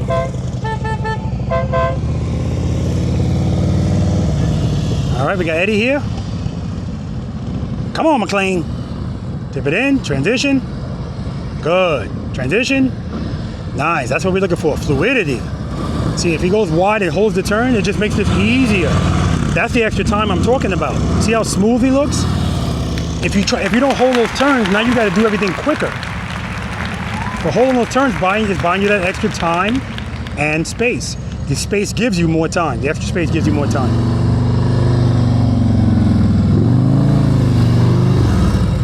Good, good, hold that turn, transition, dip it in. Good, dip it in. Good job. Amy in here, see she's hugging that first cone. I don't want that, I want her to start wide. Too close, Amy. Start wide, stay wide. You could have kept going. And that's an example, guys, of right from the start, starting wrong. That's not to say she couldn't have corrected it. All she had to do was hold the next turn. All right, Chi.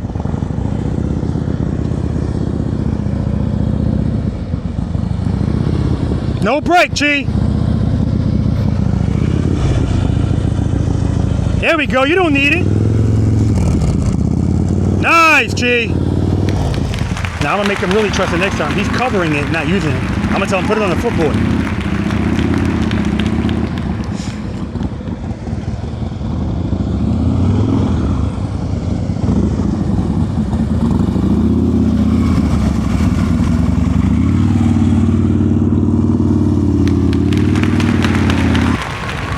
Dip it in, hold it, transition.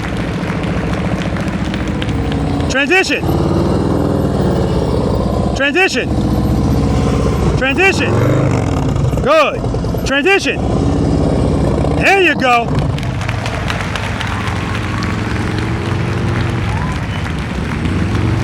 Good. No break here for Matt. Good. Head and nine. Straight ahead, Matt. Straight ahead.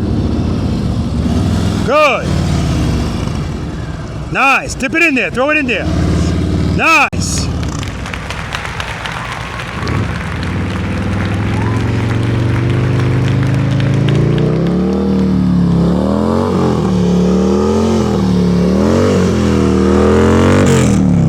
This was me in motorcycle school. No throttle control. He looked right at that cone. That's why he hit it. Dip it in, Eddie. No brake here. Yeah, and everybody that's doing the brakeless, their foot is under the brake, on the footboard. That's what I'm going to ask Chi to do. Because he doesn't need it. He clearly doesn't need it.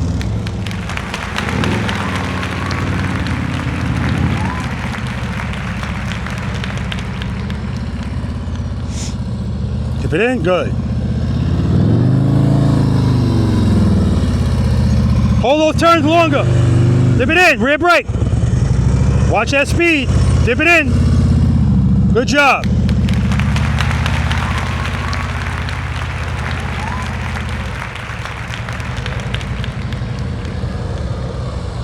Good. Good, Amy. Dip it in. Good. Hold that turn. Dip it in. Good. Very nice, Amy.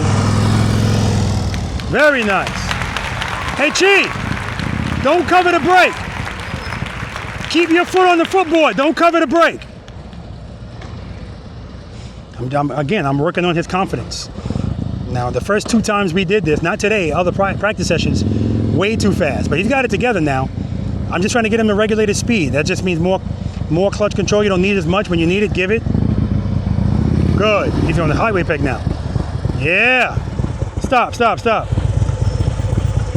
You know why it's so hard to turn in that direction? Because you got your foot on the highway peg and your back against the backrest. Lean forward, it'll be easier.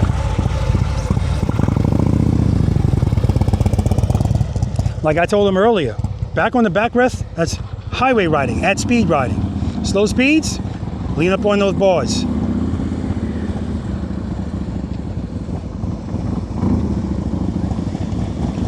All right, Andy's last run.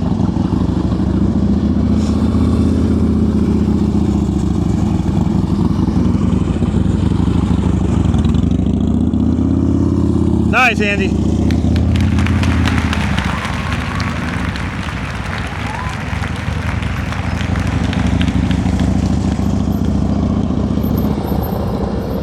Nice. Transition. Good. Transition. Good. Transition. There we go, John. John's the next person. Not today. Next time we do a practice session, no break.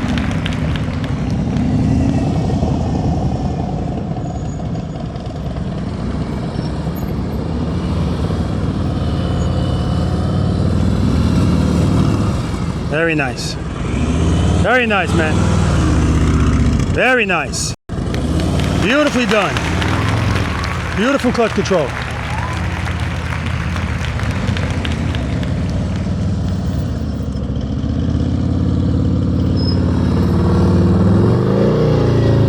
All right, this is gonna be tight. You're looking right at it. Head and eye, straight ahead.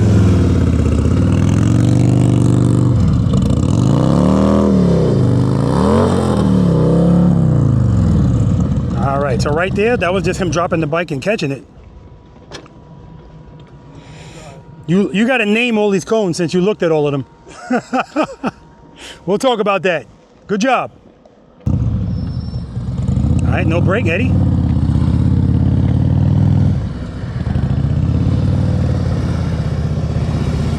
Nice and smooth. And you see he's on and off the preload. He's not keeping the preload the whole time. And that's because he doesn't need it. Momentum. When he leaves the clutch, then he gives a preload. Just like exercise number 1, the slow ride. You have some momentum here that you can use. Good correction, Rico.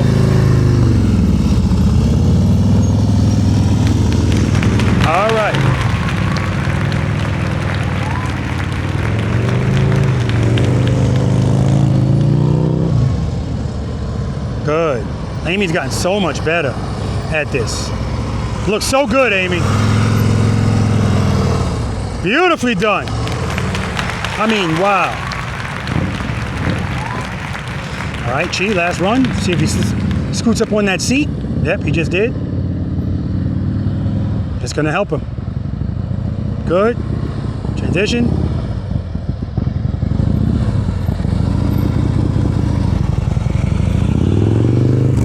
Nice, Chi. All right, guys. It's time to start turning around now. Exercise number 6, the infamous U-turn. Let's do it. Any questions? So that's the other thing too. When you actually learn how to ride one of these bikes properly, your age becomes a non-factor because the movements are this, right? And this. You don't really have to muscle the bike around. We're not, again, if you're in your 80s, you're not trying to do competitions, but just to be able to ride the bike and do normal things without worrying. It's just a beautiful thing. All right. Any questions, single serpentine? That wasn't bad at all, Rico. That wasn't bad at all, man. Especially for the first time doing it like this. Yeah, hugging the cones a little bit, but not hitting them. But my thing is, I don't want you, even if you don't hit it, I don't want you hugging it. Out here, there's no winning, there's no losing, there's no passing, there's no failing. But I don't want you to celebrate I didn't hit a cone if you're right next to it, right? I want you in that exercise I'm talking about. When we get to exercise number, when I'm telling you to hug the cones, that's one thing. Here, I don't want you hugging them. Because if you're hugging them, it means you're barely turning. I want you to turn, lean, transition. Now, John, the first time, John got struck by lightning the second time, right? He was going a little bit too fast in the first one, and then he didn't correct it. Now it's on top of him. Second time, I told him when to transition. Transition, boom, boom, boom. The first time Andy came, Andy likes to go really wide. He transitioned too early, that's all. He ran into that cone. But you see, he finished it, right? Like if you hit a cone, finish it. Don't stop it. Rob, that's a good drill if you're leaving your driveway and a soccer ball comes out in the street. Well, that's what this is about. You need to be able to transition these bars. It's about so you don't hit Rob in the back end of the CVO. My limited, yeah. Well, that wasn't him turning. That's just him not knowing how to swerve. Right. Yeah. It just breaks. So yeah, everything is not about just brake, right? Matt, is that the first time you did that brakeless? Maybe practice a little bit, but yeah. But you don't do it all the time. No.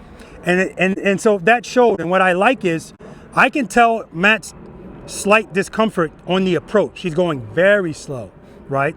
But that's because I said you don't want to be going too fast. But he knows if I want to lean, I got to give a little bit more speed. So that's why I loved his approach, to show you, you don't have to be going fast to lean. You just need to be going fast enough. Because every turn he made, he's leaning the bike. He's not going too fast at all. Every time you came down, it got a little bit smoother. I recognized him and me because the first time I did that, it just felt so awkward when I started doing stuff without the rear brake. It felt so awkward, but it's making your clutch control better. John, next practice session, no rear brake. I won't make it. You'll make it. I guarantee you, you'll make it. You'll make it. The last ones you went down, you're making corrections with the brake and it's fine. Remember, the wider you turn, don't have to be as wide as Andy. The wider you turn, that extra space is giving you time. So you don't have to be crazy with it if anything. You could just, boom. As long as you, and I'm watching you lean the bike. I'm watching you transition and dip it into that lean. If you can dip it into the lean, you don't need the brake. You just don't need it, right? When you saw me doing it with one hand, I was like, if I do the bike like that, it'll just go. So, like I said, no brake next time. And where's Chi? Chi, welcome back. Yeah, man, beautifully done. But the reason he hit that cone once is because he was on the back and his foot on the highway peg.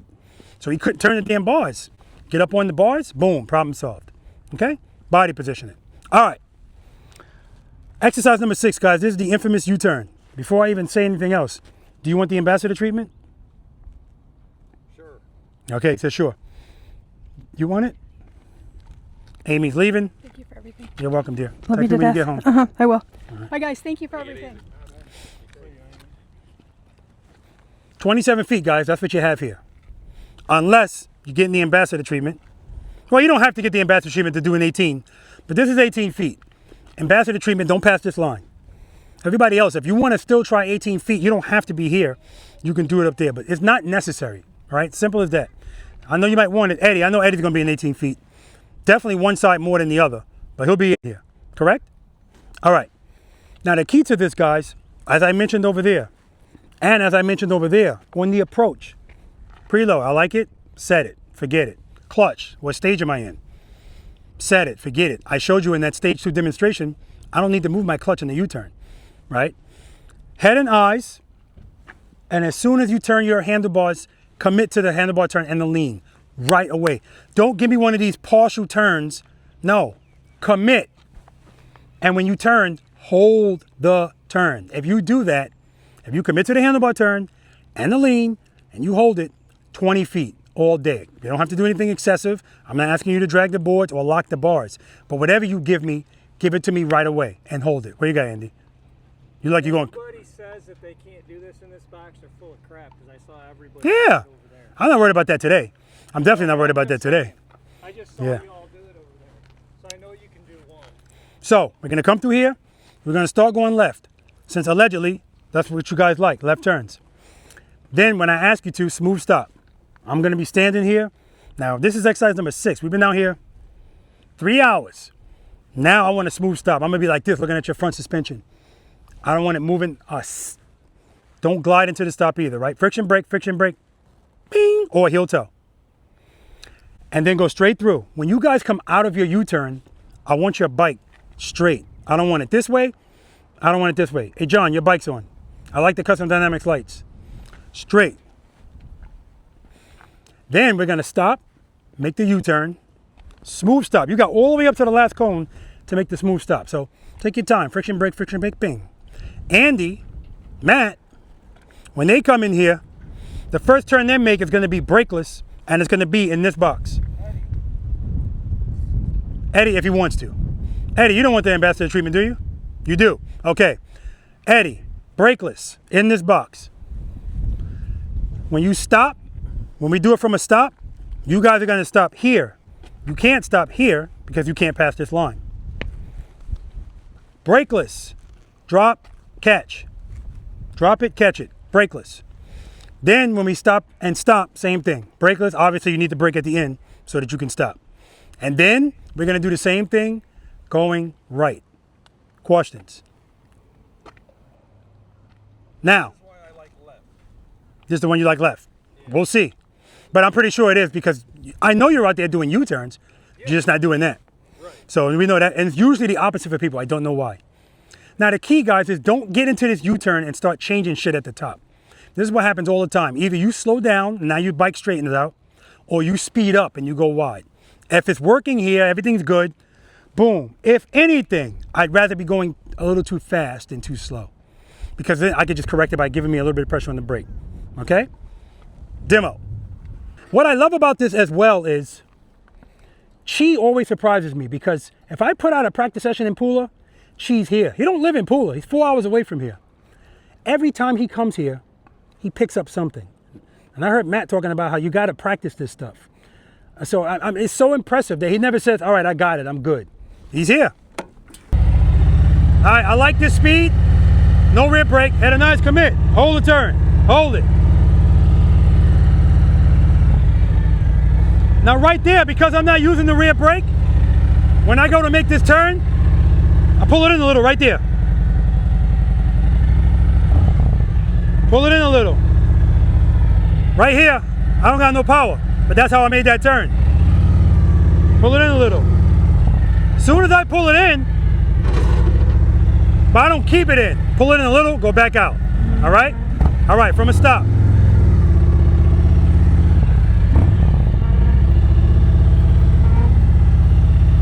Friction brake, clutch, clutch, clutch. You guys can go straight first and then make the turn. These three, they're gonna do a drop and catch. So, 2, rear brake, hold the turn, hold the turn.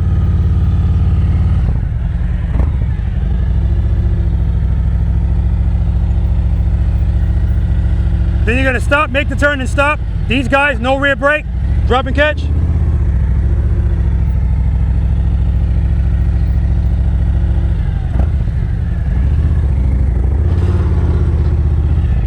All right, we good? Let's do it.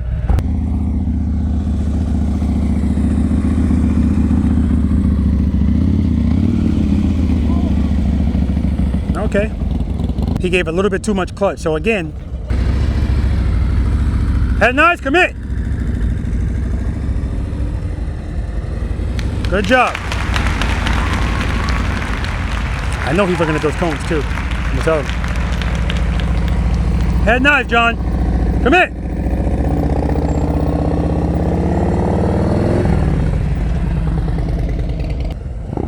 No rear brake. Commit.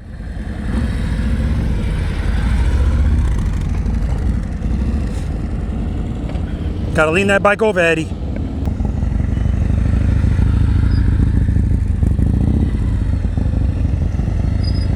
Hold that turn, Chi. Hold that turn. Turn was beautiful, and then all of a sudden you start straightening out. Hold the turn. Head and eyes, commit.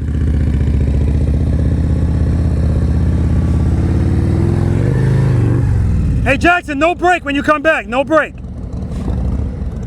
Gotta take that brake away from me. You just can't stop using it so hard. A little bit of rear brake, commit, and not too much speed. Too much speed. Too much speed. Same thing, same thing.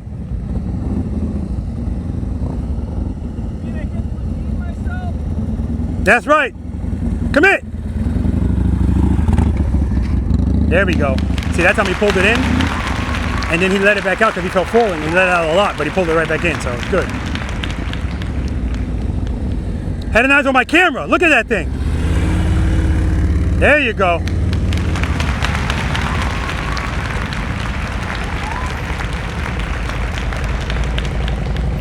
Good. Why are you stopping? Head nice, commit. Lean it over. Good.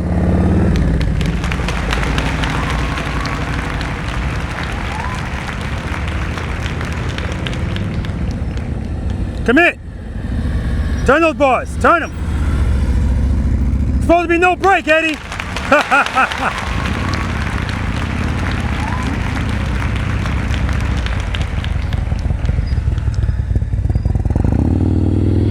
Nice, Chi. Very nice.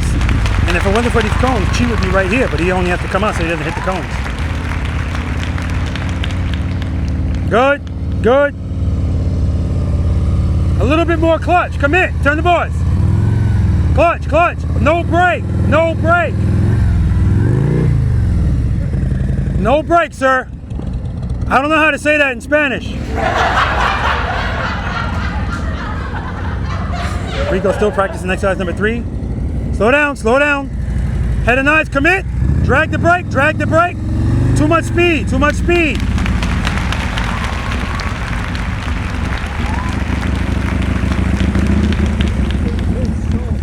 All right, drop and catch, no brake. Head nice. When I'm ready, I will do that nice. Nice, Andy.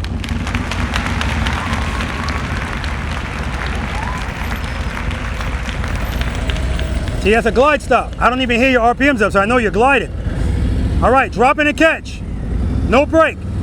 No brake. Drop it. See, you're not dropping. Good job.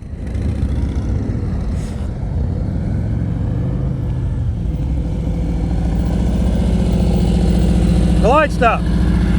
Coming in with nothing but speed. You didn't have to do nothing. I didn't even hear a preload because you didn't need it. You're gliding in. All right. U-turn. Reload.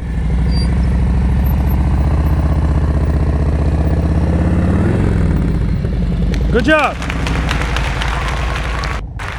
Now notice, guys, he was coming out of a lean and he ran over 1, 2, 3, and he hit a 4th cone. Nothing happened to his bike, right? A lot of people, when they feel the front wheel hit the cone, they panic and they pull the clutch in. Don't worry about it. Power keeps the bike up. That's why I use these small cones.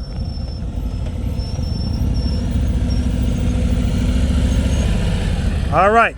Drop and catch, no brake. Turn the bars. Turn them all the way. Turn them all the way. Drop it, catch it.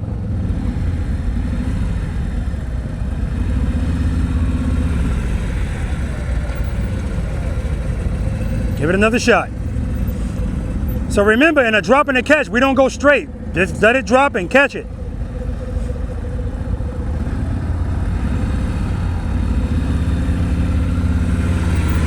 No break, Eddie. Good job, though.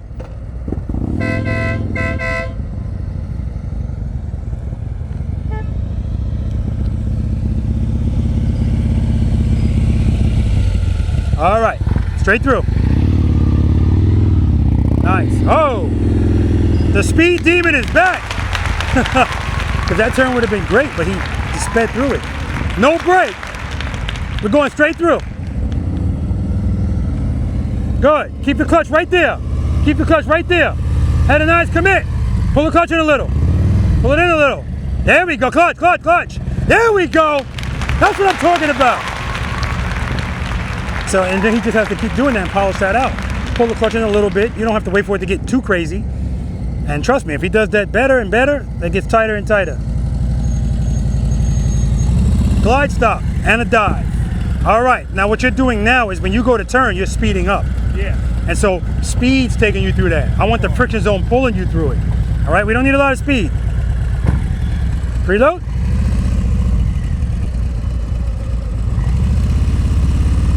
Good. Clutch. All right, let's skip the trust and believe. Okay.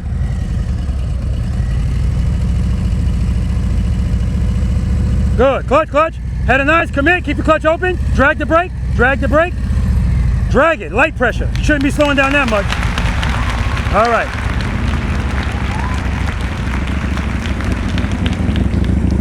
Too much speed.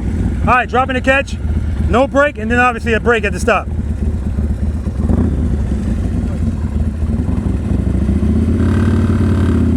There you go. Right turns next, right turns next.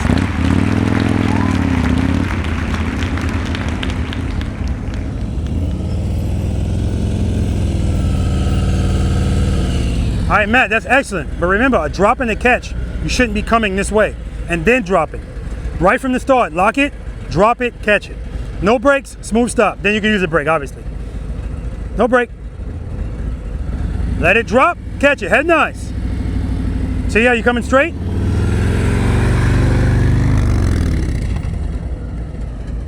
Excellent, man. Right turns next. You jam that brake at the end.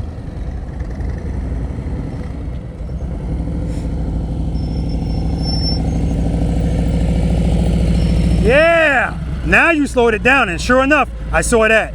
And clutch fixes that. All right, smooth stop over here. Going too slow. Too slow there. That's 10, that's 20, 30. Right turns next, right turns next. Smooth stop, beautiful.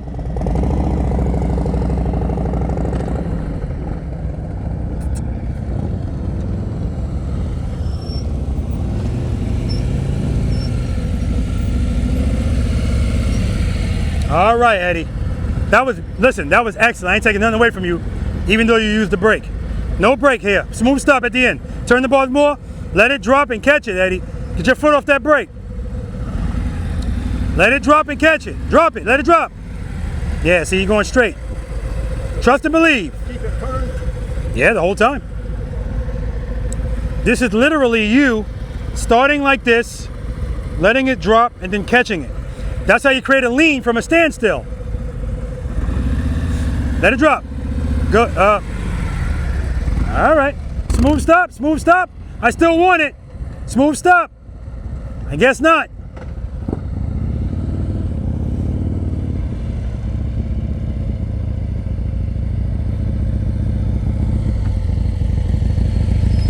Yeah, don't give up on it. Don't give up on it.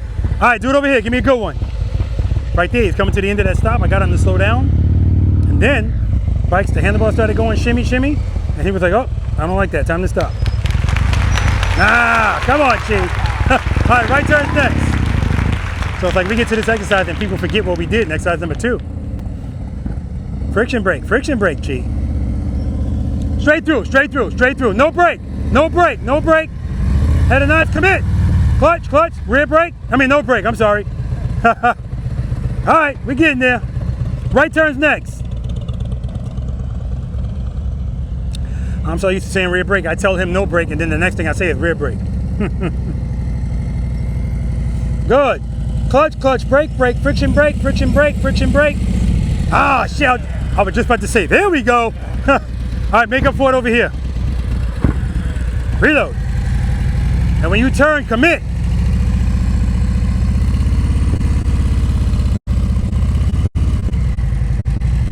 Rear brake, rear brake, rear brake, rear brake. All right, smooth stop. All right, it's a glide stop, but even your U-turn, the only reason you're over here is as you're making the turn, up there, you're straightening out. Hold that turn, you would have been right here. All right, right turn's next.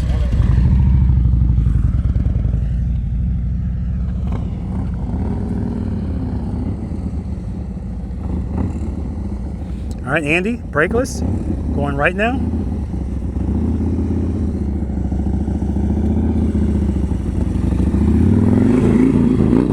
Nice, Andy.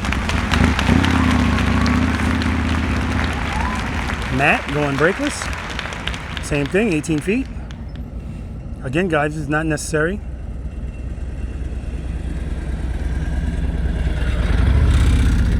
Nice, Matt. Oh, man. Oh, yeah, right turns. Had a nice commit. Commit. What? That's 10.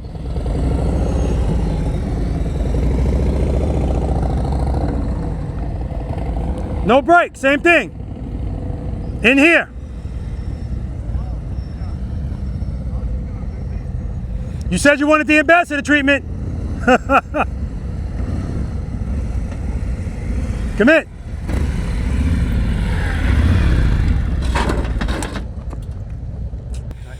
No more ambassador treatment, Eddie. Not today, I'm too tired. Yeah. Didn't sleep good.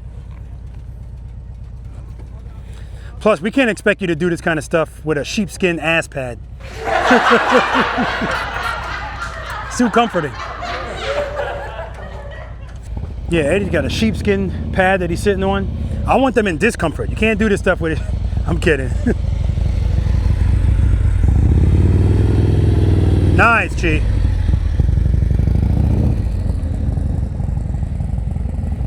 Good. No brake for Jackson. No brake. Good. Keep the clutch there. Keep the clutch there. Had a nice commit. Turn the bar. Turn them. Turn them. Clutch. Clutch. Pull it in. Pull it in. There we go. There we go. His wife is over there recording them. Celia.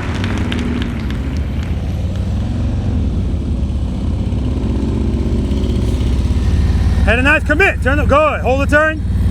Yeah, you like rights better. This and that.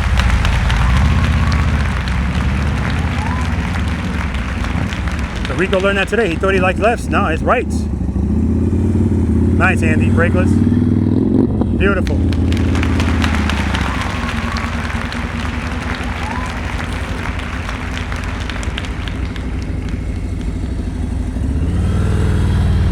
Nice, Matt. Nice and smooth.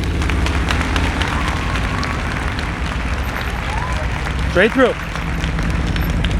Head nice. Commit.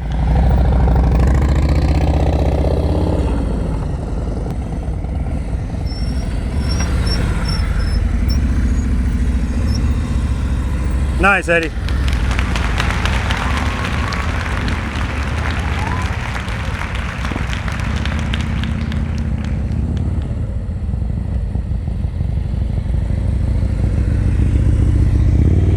Hey, Andy.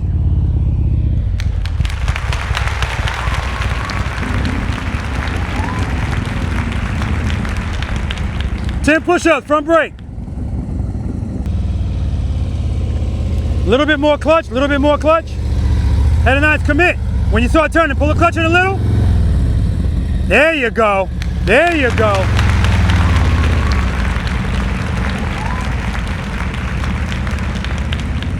Thanks, G. Had a nice commit. Turn the boys. Turn them more. Good. It's not even close, man. Thanks, man.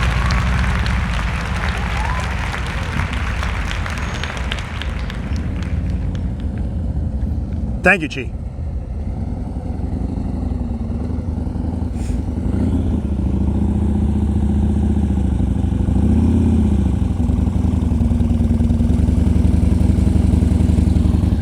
Straight through.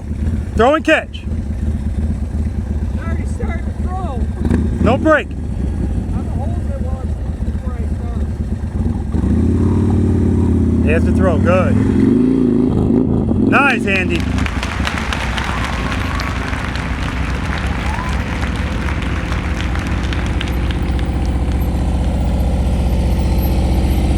There you go. I want you to feel it. Beautiful.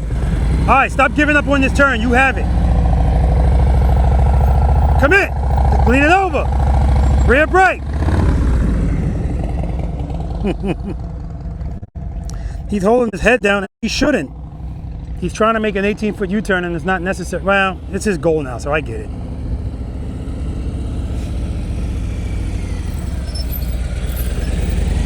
Glide stop. All right. Throw and catch.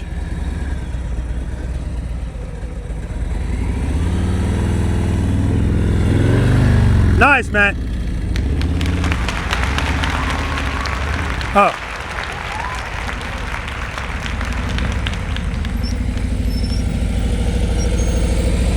All right, Eddie. Straight through.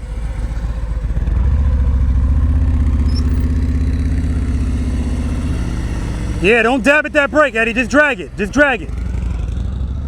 When he first went to go into the turn, I watched his bike pulsate. You don't want to feel that when you, especially when you're dipping the bike into a tight turn and you're still not really comfortable with it. Just drag the brake. We're not dabbing at the brake anymore once we start at 5. Good. A little bit more clutch. Had a nice commit.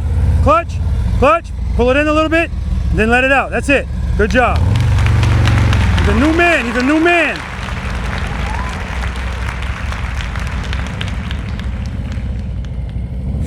Rico still practicing exercise number 3. Trust and believe.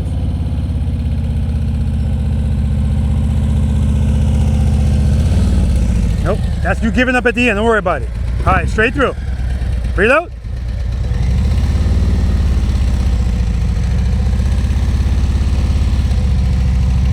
Good. Good. Rear brake, rear brake. Nice. Not even close, Rico. He like right way better than left. How can I always tell? Just by the commitment right away. That commitment to the handlebar turn and the lean. All right, straight through. Commit. Nice, Chief.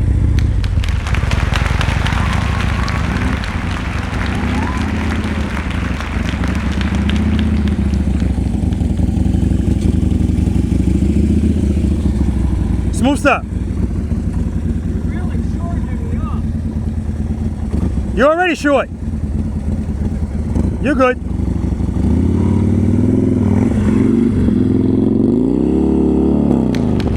Take a break.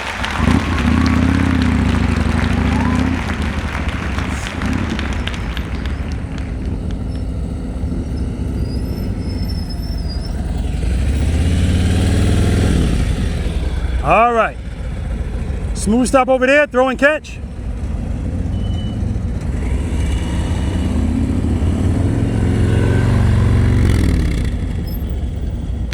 Hey man, you look more comfortable going right. Yeah. Ah.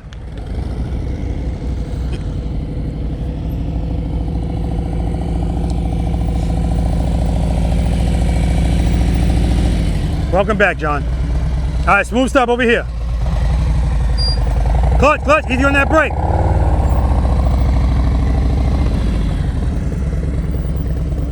All right, take a break. Smooth stop over here.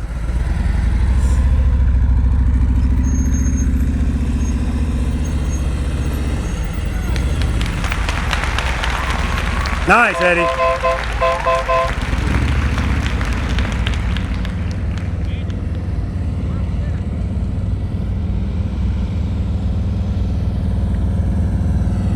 Good, good. Head of bar, good, clutch. Keep it turned, keep it turned. Pull it in, pull it in. There you go. All right, take a break, good job.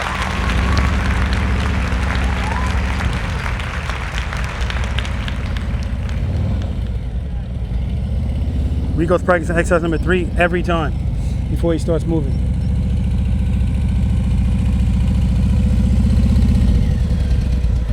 All right, smooth stop over here. Not bad.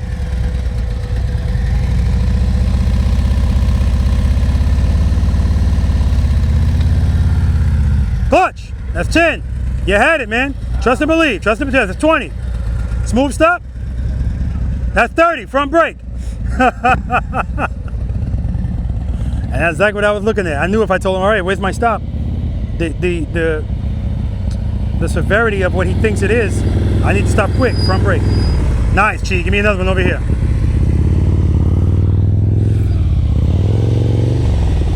Smooth stop. Friction brake. Clutch, clutch, clutch. All right, man. All right, guys, we're going to move on to exercise number 7, the figure 8, right here. It's going to move some cones around. All right, let's do it. All right, my assumption is everybody's doing this. I'm going to ask again. Matt, do you want the ambassador treatment? Yes. You're done with the ambassador treatment. You said you're too tired, so no problem. All right. Exercise number 7, the figure 8, guys. We have the same width, 27 feet. The key here, this is your entrance. That's your exit.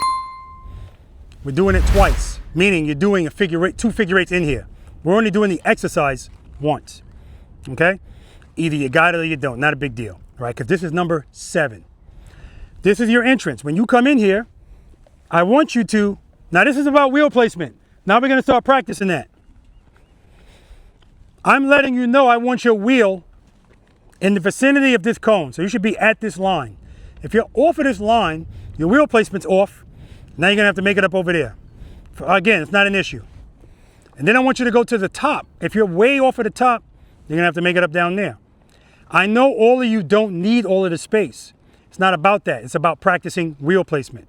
Put it on the line over here and go to the top. Hold the turn. Hold it. Hold it. Hold it. Oh, I forgot to put my other cones here. Transition. When you transition, I want the bike facing in this direction. Don't transition here because you're losing space. 2 figure 8s and go out. Does everybody know what a ka-ching is? Well, you're staying just to do this, so I have faith in you. Yeah, you do this clean. You don't hit a cone. You don't put a foot down. You don't go outside the exercise. Ka-ching when you leave. You want to do something with your hand? That's fine. Something appropriate with your hand. That's fine. All right. If you want the ambassador treatment. Now, I don't need them, Andy. Don't worry about it. Okay. It's never too late, Andy. And actually, I use the big cones for this, but it doesn't matter. See the dot on the ground? Yes, one on each side. Yeah. That's your point of reference. But really, this is where you're making all your transitions on this side, right? Head and eyes. Now, just like with the U-turn, don't be going too fast, right? Don't be jamming at the brake. Remember, exercise 5 on, no more of this. Just drag, drag, okay? Jackson, I mean, taking the rear brake away from you is the best thing since sliced bread. That was, I mean, so now all you have to do is get smoother with that. But the point is now you're making the turn. I know it doesn't feel good, but it's got to feel better than this shit. Like it's got to, right? Right? All right. So now are we green cone to top? No. Oh, still that one over there? You still come. That's just where you're going to be looking. So when you get here, head and eyes, look at that one. Come to the top. Hold his turn. When you get to the 12 o'clock spot, now look at that cone. That's where you're going. Hold it. Hold it. Hold it. I want you to be almost facing it before you transition. Now, if you transition slowly, you're going to wind up passing the line. We already went over transitions right here in 5, right? And you're going to see everything that we do, nothing new is being introduced. It's the same stuff, right? And that's the whole point, okay? All right. And the ambassador and Matt. All right. I won't give you the pause one. I'll give you the brakeless and 4 parking spaces. So that's what you guys are doing. Brakeless and 4 parking spaces. What'd you say? You want to do the pause? We're only doing it once. No, you gotta go twice, right? Yes. You go do 1 figure 8. For the pause, it's got to be twice. You got to do it every time. So if you do it, you're not going to get a ka-ching. So you may as well just pick one or the other. All right, I'm doing the pause. You're doing the pause. And you already know what to do with the pause. You clear? Yeah. All right. Anybody need a demo? Rico, do you need a demo? Yeah, if you don't mind. Sorry. I don't mind. Don't say sorry. I'm going to stop asking people. I'm just going to do it. I usually do it. Why am I asking? All right. Watch your speed as you come in here.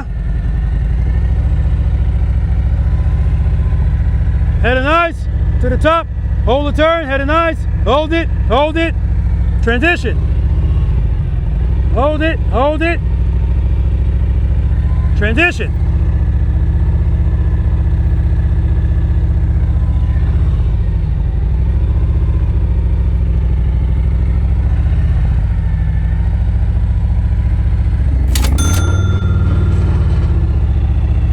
All right, North Carolina Ambassador, 4 parking spaces, brakeless.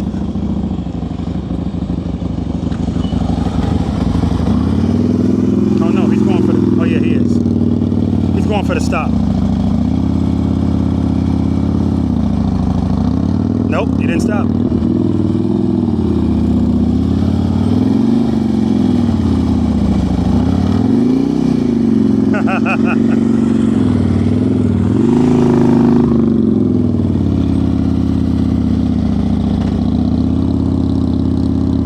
You have to stop.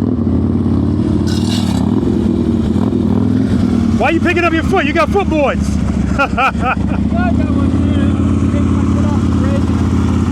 Oh, okay, okay, okay.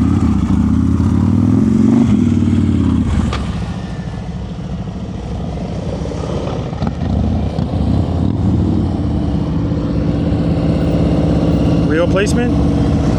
All right, to the top. Good. Head and eyes are good.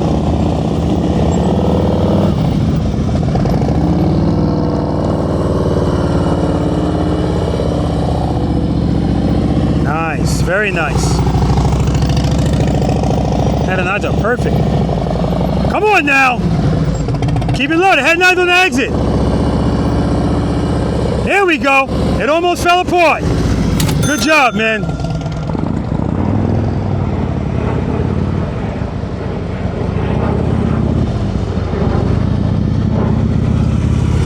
Good wheel placement. Early at the top. I care more about this one. He's early on that one too, but he's fine.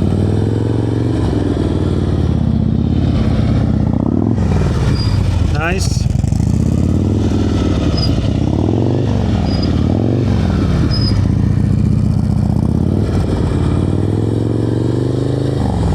Nice, Chi.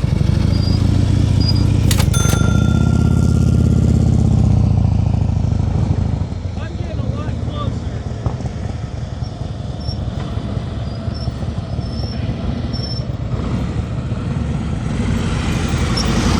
Wheel placement's good there because he rode the line. Going too slow, Eddie. You see right there, his bike took off. Too high of a stage of the friction zone. He's off the brake there, good. Back on a little bit. So he's varying the brake on and off, and that's good.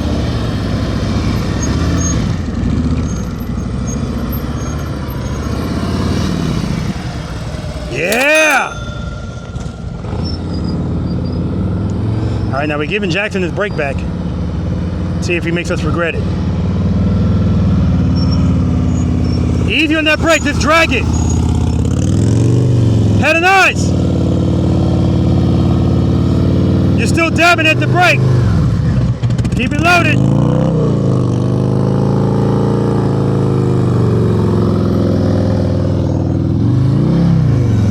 Easy on that brake.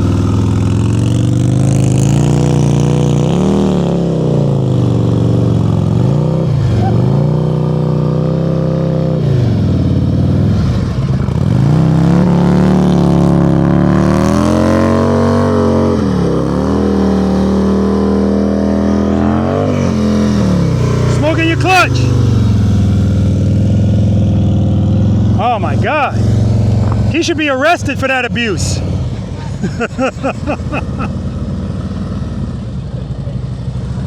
Man, oh man, he is smoking that clutch. Rico asked earlier, can you ever be? All right, wheel place is way off. All right, it's going to be tight up here because you were early. But those are his right turns. That's his strength. Head eyes on me. Don't dab at the brake. Just drag it.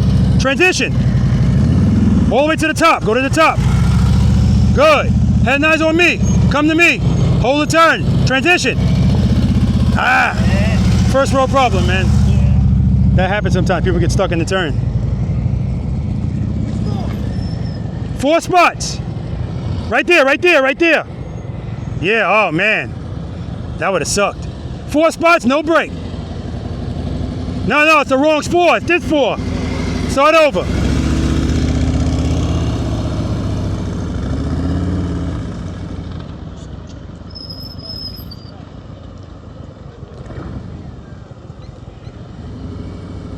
All right, no ka-ching. Came in the wrong way. I already told him once. I can't tell him twice. Hopefully he doesn't make this and then he won't feel as bad. Oh, that was close. He was on the line. All right, this one's going to be tight. Tight. Yeah, he's over. Thank God.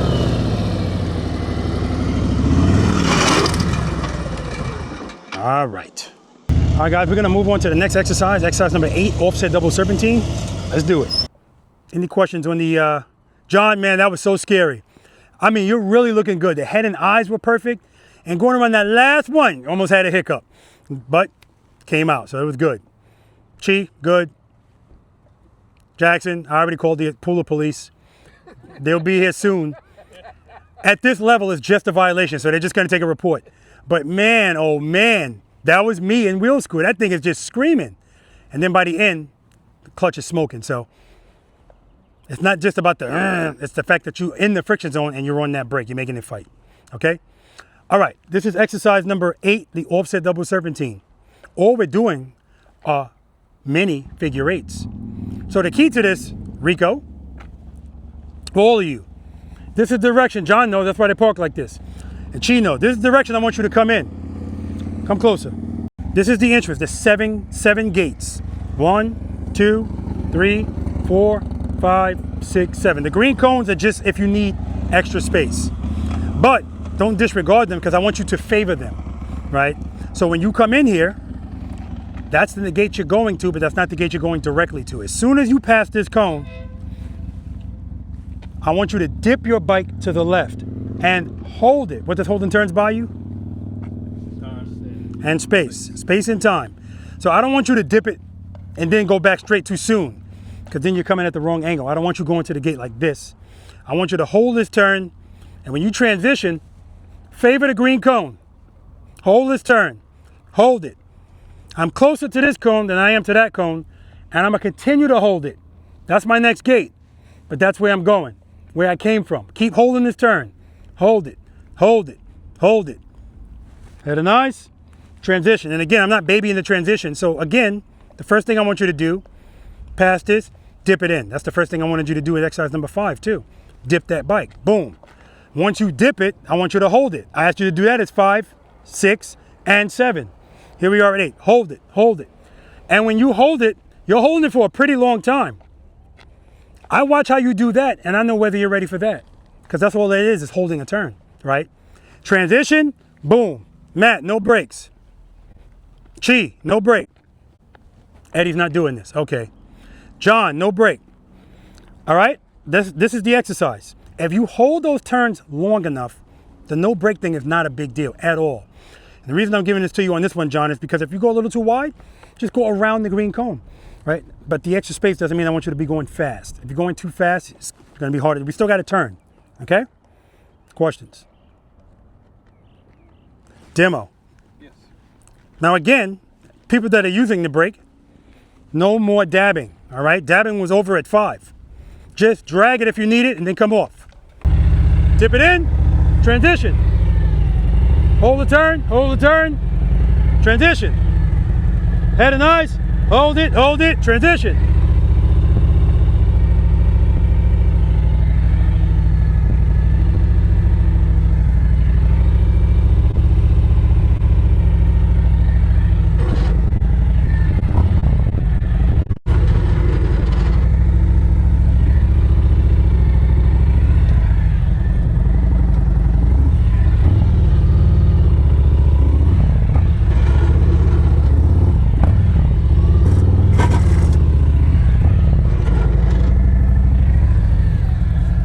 Coming back, that's me going right to the gate. I don't want you doing that. I want your turns like this, fluid, nice, nice, okay? All right, John, go in here, no brake. Dip it in, transition. Good, remember, 2-1, 2-1 on that clutch. Hold that turn longer. Hold it, transition, good. Keep it loaded. Hold that turn longer. Transition, good, dip it in there. Look at that, you did that like you've been, oh, come on. That was excellent though. He did that like he's been doing it forever with no brake. We're doing it one time. No brake, Chi. Don't even cover it. Get your foot off of there. Put it on the footboard. There you go. Hold that turn. Too early, Chi, too early. There you go. Well, you held it. Get off that brake. Hold it. Transition, good.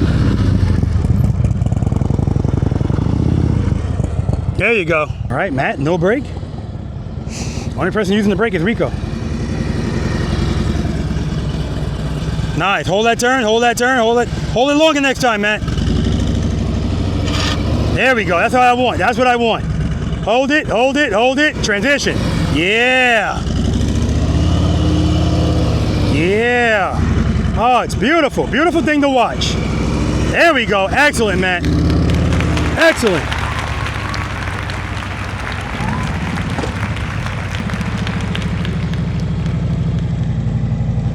Dip it in, hold it, transition. Good, hold that turn, head knife over here. Where you came from, hold it, transition. You turn it too early. Hold the turn. All right, see how you pass in the next one now? Hold that turn, hold it. Transition, throw it in there. Head knives on me, clutch. All right, why'd it drop? Clutch. What about the clutch? I pulled it in. There you go. Too close. No? Too close, pulled it. Not too close. No? You may have thought that, but that ain't got nothing to do with you pulling that clutch in. Oh, Yeah, everything was fine. Now, you were getting back on track, too, because you were way too early in those turns, and that's why you were passing this cone and you were on top of the inside cone. So then you held it to get back on track. Excellent. But then when you got right here, you didn't like it. You know why you didn't like it? Because it's a left turn. If that was a right turn, you'd have been fine. No brake. Dip it in. Hold it. Transition. Stop moving your body. You don't need to. Too much clutch. Pull it, hold it. Hold that turn longer. Hold this turn. Hold it. Transition. Good. Hold it. Come on. Transition. Pull the clutch in a little. There you go. All right, guys. Last numbered exercise coming up, the Abominable Snowman, and it will be Abominable today, and it won't be by the North Carolina ambassador because he had to run. He's probably going to be in a lot of rain, but he's trying to get out in front of it. All right, let's do it. All right, so here's the funny thing. No windshield, no fairing, but technically, I still can't see the front wheel. It just makes it easier to judge it because there's less stuff in front of it. All right. Any questions? Dude, you were doing that brakeless like you've always been doing it brakeless. That's why when I said I'm going to have you do this, I don't think so. Negro, please, man. No. That's going to be super easy for you because this is more involved. But at the same time, it's not. You're doing the same thing. Hold and turn, boom. You're just holding turns longer here, right? Then you got to the end and it all went away. Jackson, yeah. We just got to practice. I apologize. I didn't know he was still sitting in there when I had you coming. Excellent. Chi. No good. And the only issue is when you came around, Chi, the first turn, you didn't hold it long enough. You can always fix that by holding the next one longer, dip the bike in, blah, blah, blah. All right? All right. Last numbered exercise, guys. This is the Abominable Snowman. Now it's just going to be you, Matt, as far as it being abominable, even though I know that John's going up there. Even if John's having a bad day, he won't go, you know what, I'm not having a great day, I'm not going up there. He's still going to be up there, right? All right, 4 circles, 27 feet. That's what I'm in. The green cones just separate the circles, 25. 22, 18. I'm always looking for clean runs in here. So if your neighborhood or your skill set is 27, that's nobody here. So, well, it might be you, Jackson. We'll see. Because getting through this like this, it's not just about getting through these exercises. It's how you get through them. And I want you to be smooth in here. If you can give me 27 feet smooth, go around twice or even once and go back out, because that's the entrance and the exit, that's a win, right? I'm not telling you can't go up. We're all grown people. But we're going to do this one time. So whatever side you want to start on, you can start left or right. If you're starting either way, I want your bike placement. I want the wheel between that cone, because that's the side cone on both sides, and between this cone. That's your placement. Now I want you to hug the cones. Hug these cones all the way to the top and then commit and hold that turn. If you just want to do it once and go out, that's fine. You want to do it twice and go out, that's fine. You want to go to 25 after this, go around once, go through the green cones, and then it's the same thing over there. The placement is just past the side cone. Placement, hug them to the top and commit. So, some people decide that when they come here, they think that they have to get over here. But you don't. Like, you could come straight like this if you want and turn here. Now, yeah, the butt of your bike is going to be here, but by the time you make, your butt of the bike is always inside anyway. By the time you make this turn, you're going to be just fine. So don't worry about that. But you got to have that placement, because if you're too far away, that's when it can affect you. Okay? It's the same thing around every circle. Okay? Do you want the invest? No, you still got to do the top. You said you still got to do that consistently. Okay. All right. Good? Yeah. All right. When you guys are making these turns, I want you to try to concentrate on just keeping your head slightly looking over your shoulder. You know, it doesn't have to be anything crazy, but what I don't want you doing is this. Now, if you're doing that when you first pull in because you want to look at your placement, that's fine. Placement, hug them, and then commit. Slightly over your shoulder, right? Because that's something we're also always working on. Head and eye placement. We don't want to be looking down. What's your strength again, rights or lefts?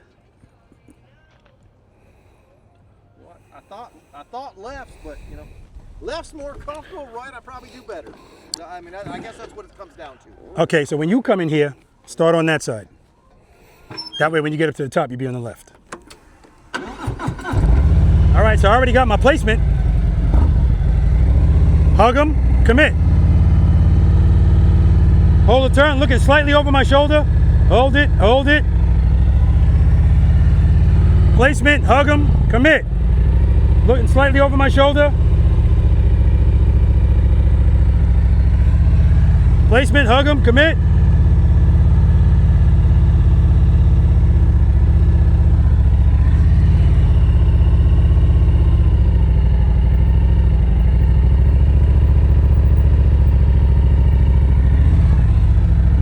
Make sure you get all the way up to the top, Matt. Go all the way up to the top and then commit. All right, we good? All right, let's do it. All right, we got John going first. Your strength is right, so you should have been starting over there if you're going to the top.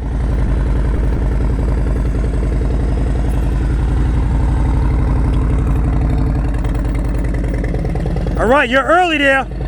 Oh, shit. John must have got his head right there.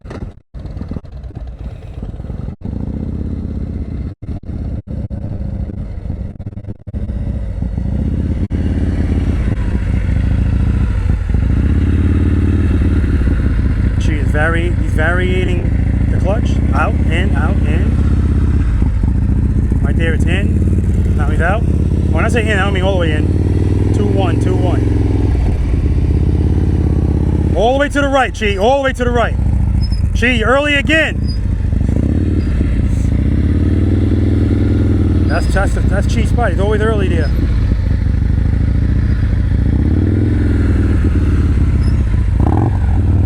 Nice, Chi.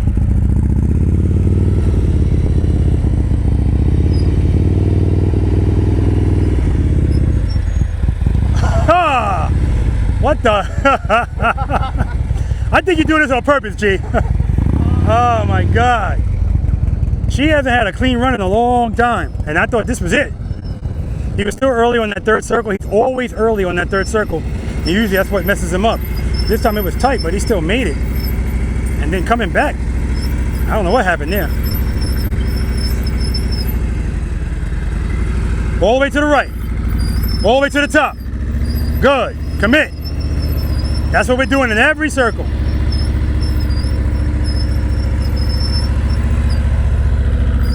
Good. Good. The wheel placement's beautiful. Do the same thing up there and it's gold. All the way to the right. All the way to the top. Commit. Commit.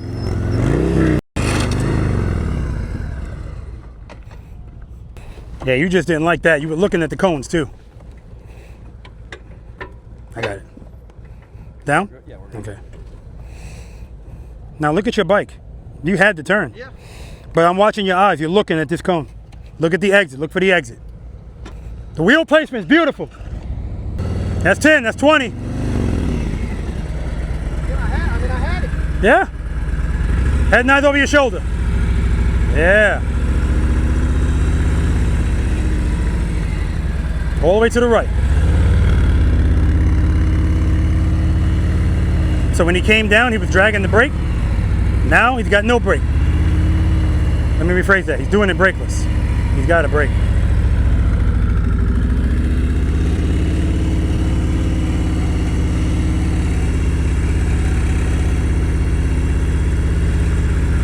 All right.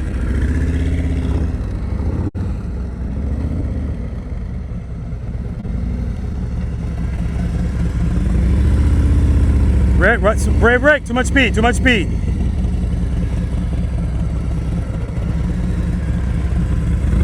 Easy on the brake, don't dab at it, just drag it. Just drag it, nice light pressure. If you need more pressure, less clutch. Less clutch. A little less.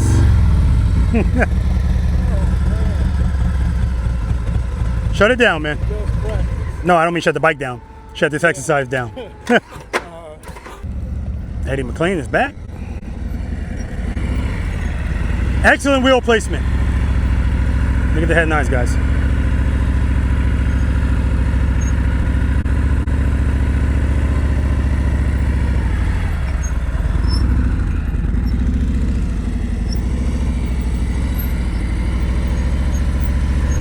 Don't dab at the brake, Eddie. If you need it, just drag it, light pressure.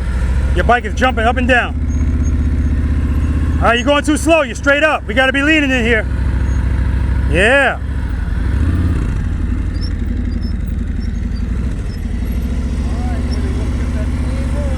You're still dabbing at the brake, Eddie. If you're gonna use it, just find a spot and hold it there, light pressure. That's what we're looking for.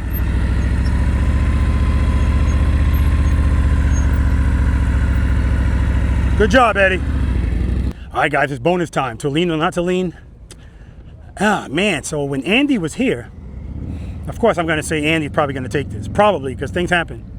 Now that he's not here, I'm going to guess Matt. We'll see. All right, let's do it. Questions, comments, concerns? We don't do complaints for the last exercise? That was pretty good. Pretty good. Jackson, we just got to take that rear brake away from you. But then it started coming together. But I still see some of you guys, Chi was doing it, Eddie was doing it, you're still doing this to your brake. That was over at exercise number 4. After that, this doesn't make sense anymore. Just making your bike do this. Drag, because, I mean, quite frankly, what I'd like you to do is get to the point where you're just using it to make corrections. Like when I went through it, no brake. When Matt went through it coming back, no brake. The point of me telling you not to use the brake is to show you how little you need to use it. You don't need to drag it the whole time. You just don't. If you do, it just means you're going too fast. You need a little less clutch. So Jackson will be at a stage 2, and I say, all right, little less clutch. How about 0, Rob? No, 2 to 1. Go to 1. Sometimes 0 is appropriate. All right, guys, this is the last exercise of the day. It's a bonus exercise.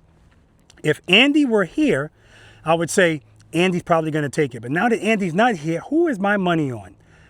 This is not a competition, but I'm going to bet on Rico. All right, no pressure, Rico. Okay, these cones are 10 feet apart.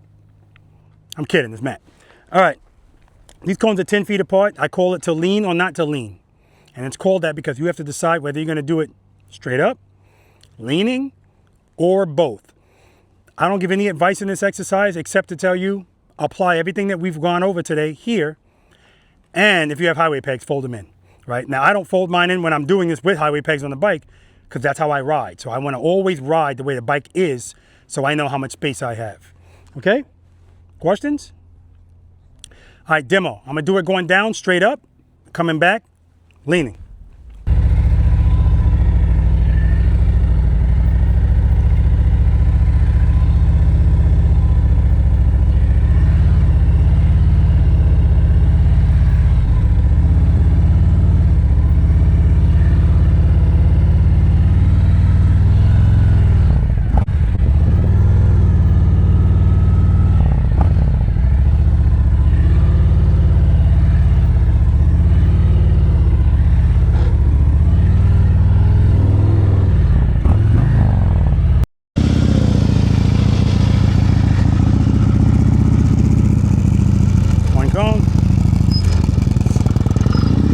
Good catch.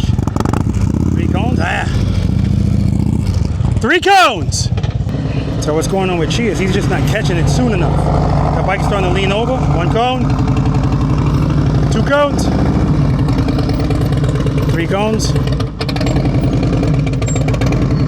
3 cones. All right, Mr. Doggett.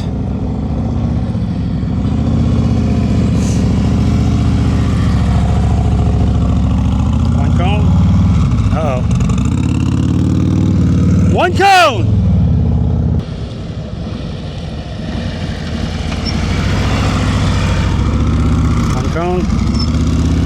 2 cones. 3 cones. 4 cones. 5 cones. 6 cones!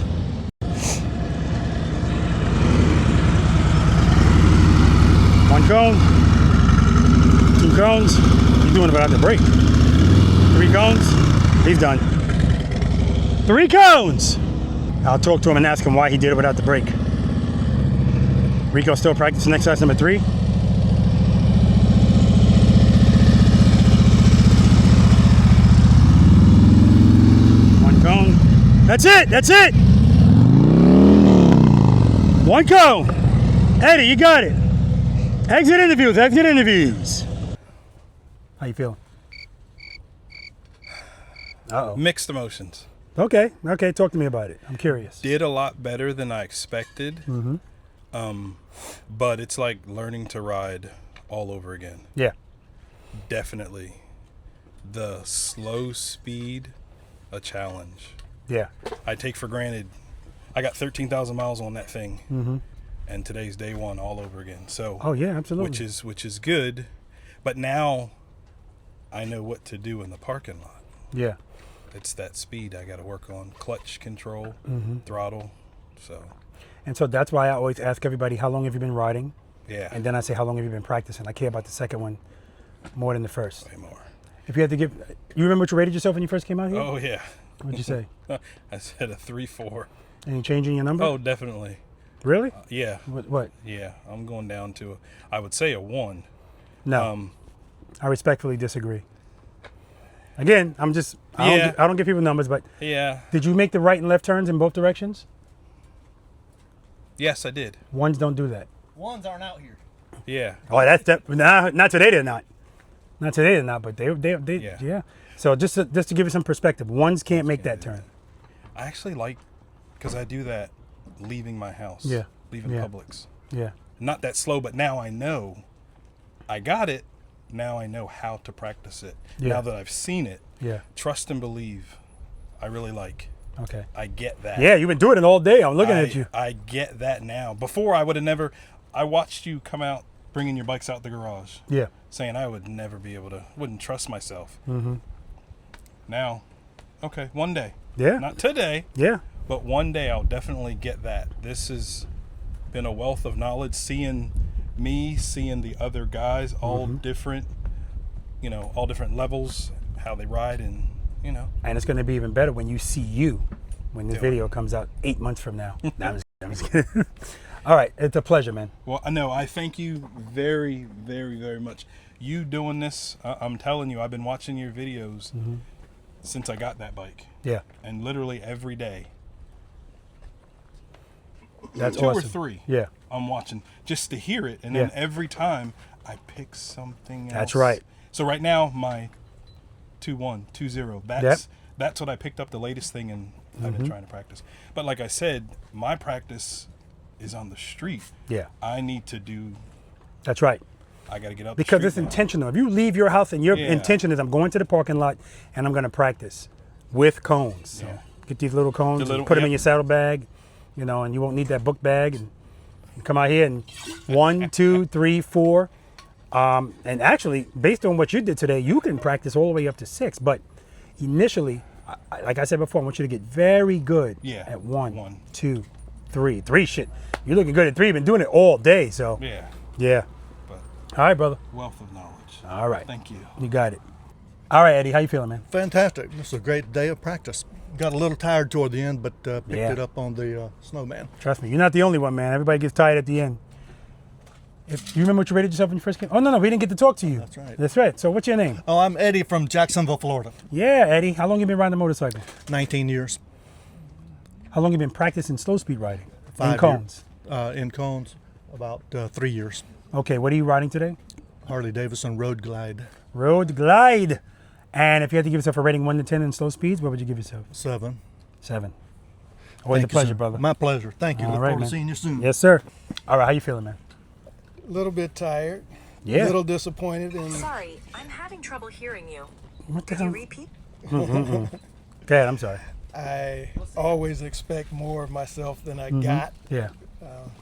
So. Well, once we got to exercise number 6 and I took that rear brake, that's the beginning of that stage. Like the stopping the bike smoothly, you've come way better than you used to be. So, all right, good. That was the first hurdle.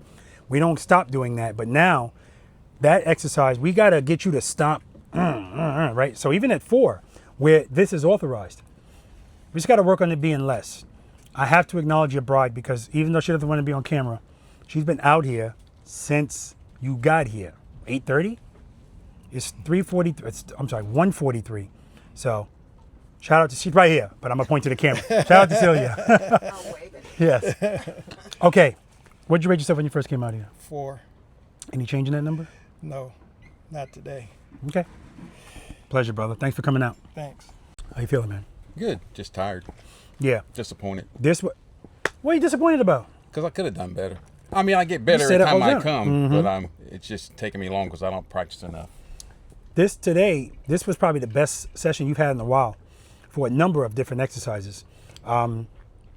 U-turns, the figure 8, exercise number 4, especially going to the right. I mean, yeah. So, and the offset double serpentine, brakeless. So when you go, I'm disappointed. I'm telling you, man, we can always do better, but let's acknowledge what you did, man. That was excellent. I did okay today. Here we go. I'm okay. What'd you rate yourself when you first came out here? 4. Any change in that? I'd stay at 4+. Not until I get a little better at this. Then I'll. Please tell me what you're going to do that's going to make it go up to at least where it should be. If I can do that 18, I can do everything out here. Okay, so if you could do an 18-foot U-turn, then what's your number going to be? I'm just curious. I said 7. So you're going to jump 3 numbers? Yeah. Just because of 1 turn? 1 turn. All right. I'm holding to it. All right, man. How you feeling? Good. Been a good day. You should. A little warm. Do you remember what you rated yourself when you first came out? I think I said a 4, I think. Any I could probably take that up a little bit. Okay. What's the new number? I just don't want to get hit with the sandbag. Yep. 5.5 maybe. No, absolutely not. It's too low. My opinion.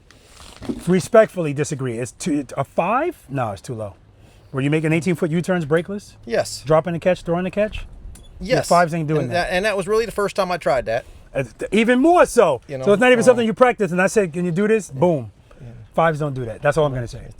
Okay? Unfortunately, I ride around a bunch of people that are really good. I get it. But you're not. But yeah, I'm getting better. I'm practice. I mean, I see a big improvement in me. Yeah. From this session, from my session last year. Yeah, last year you weren't saying give me the ambassador treatment. And we'll do some more practicing, and when I see you in See, in Tennessee? In Tennessee. Ohio. Oh, okay. No, Ohio. North Carolina. Yeah, no, but in Tennessee, Tennessee. and Johnson City. Wrecking Crew? Yeah, absolutely. Next month. We'll Okay. hopefully be a little better. All right, man. I hope that number's better because right now, respectfully disagree. 5 my ass. He's going to be the 5 my ass today. In my mind, man. All right, guys, that's going to do it for practice session number 157. I want to thank all the VI preloaders that came out here, participated. Eddie McLean riding off. I want to thank everybody for helping me by picking up these cones. It helps me out big time. Celia, sit in that chair until we're ready. I don't need you to do anything, right? She's very sweet. And that's going to do it. We got rain coming in, so we kind of got through this quick, but we didn't have a lot of people anyway, so that definitely helped. And we're going to get out of here, guys. So I want to thank you guys as well for watching. If you're not subscribed to the channel, please do that as well. For those of you that are already preloaders, which means subscribers and VI preloaders, I thank you. And we're just going to keep moving forward, guys. Next location will be in Ohio. I'll be going there next week. But of course, in between that, private lessons. Always working, guys, to help people be the boss of their motorcycles. As I always say, guys, spend more time being thankful for the things that you have and less time complaining about the things that you don't. Seat time does not equal practice time. And if you have time to ride your motorcycles, you have time to practice on them. That's not my opinion. Until next time.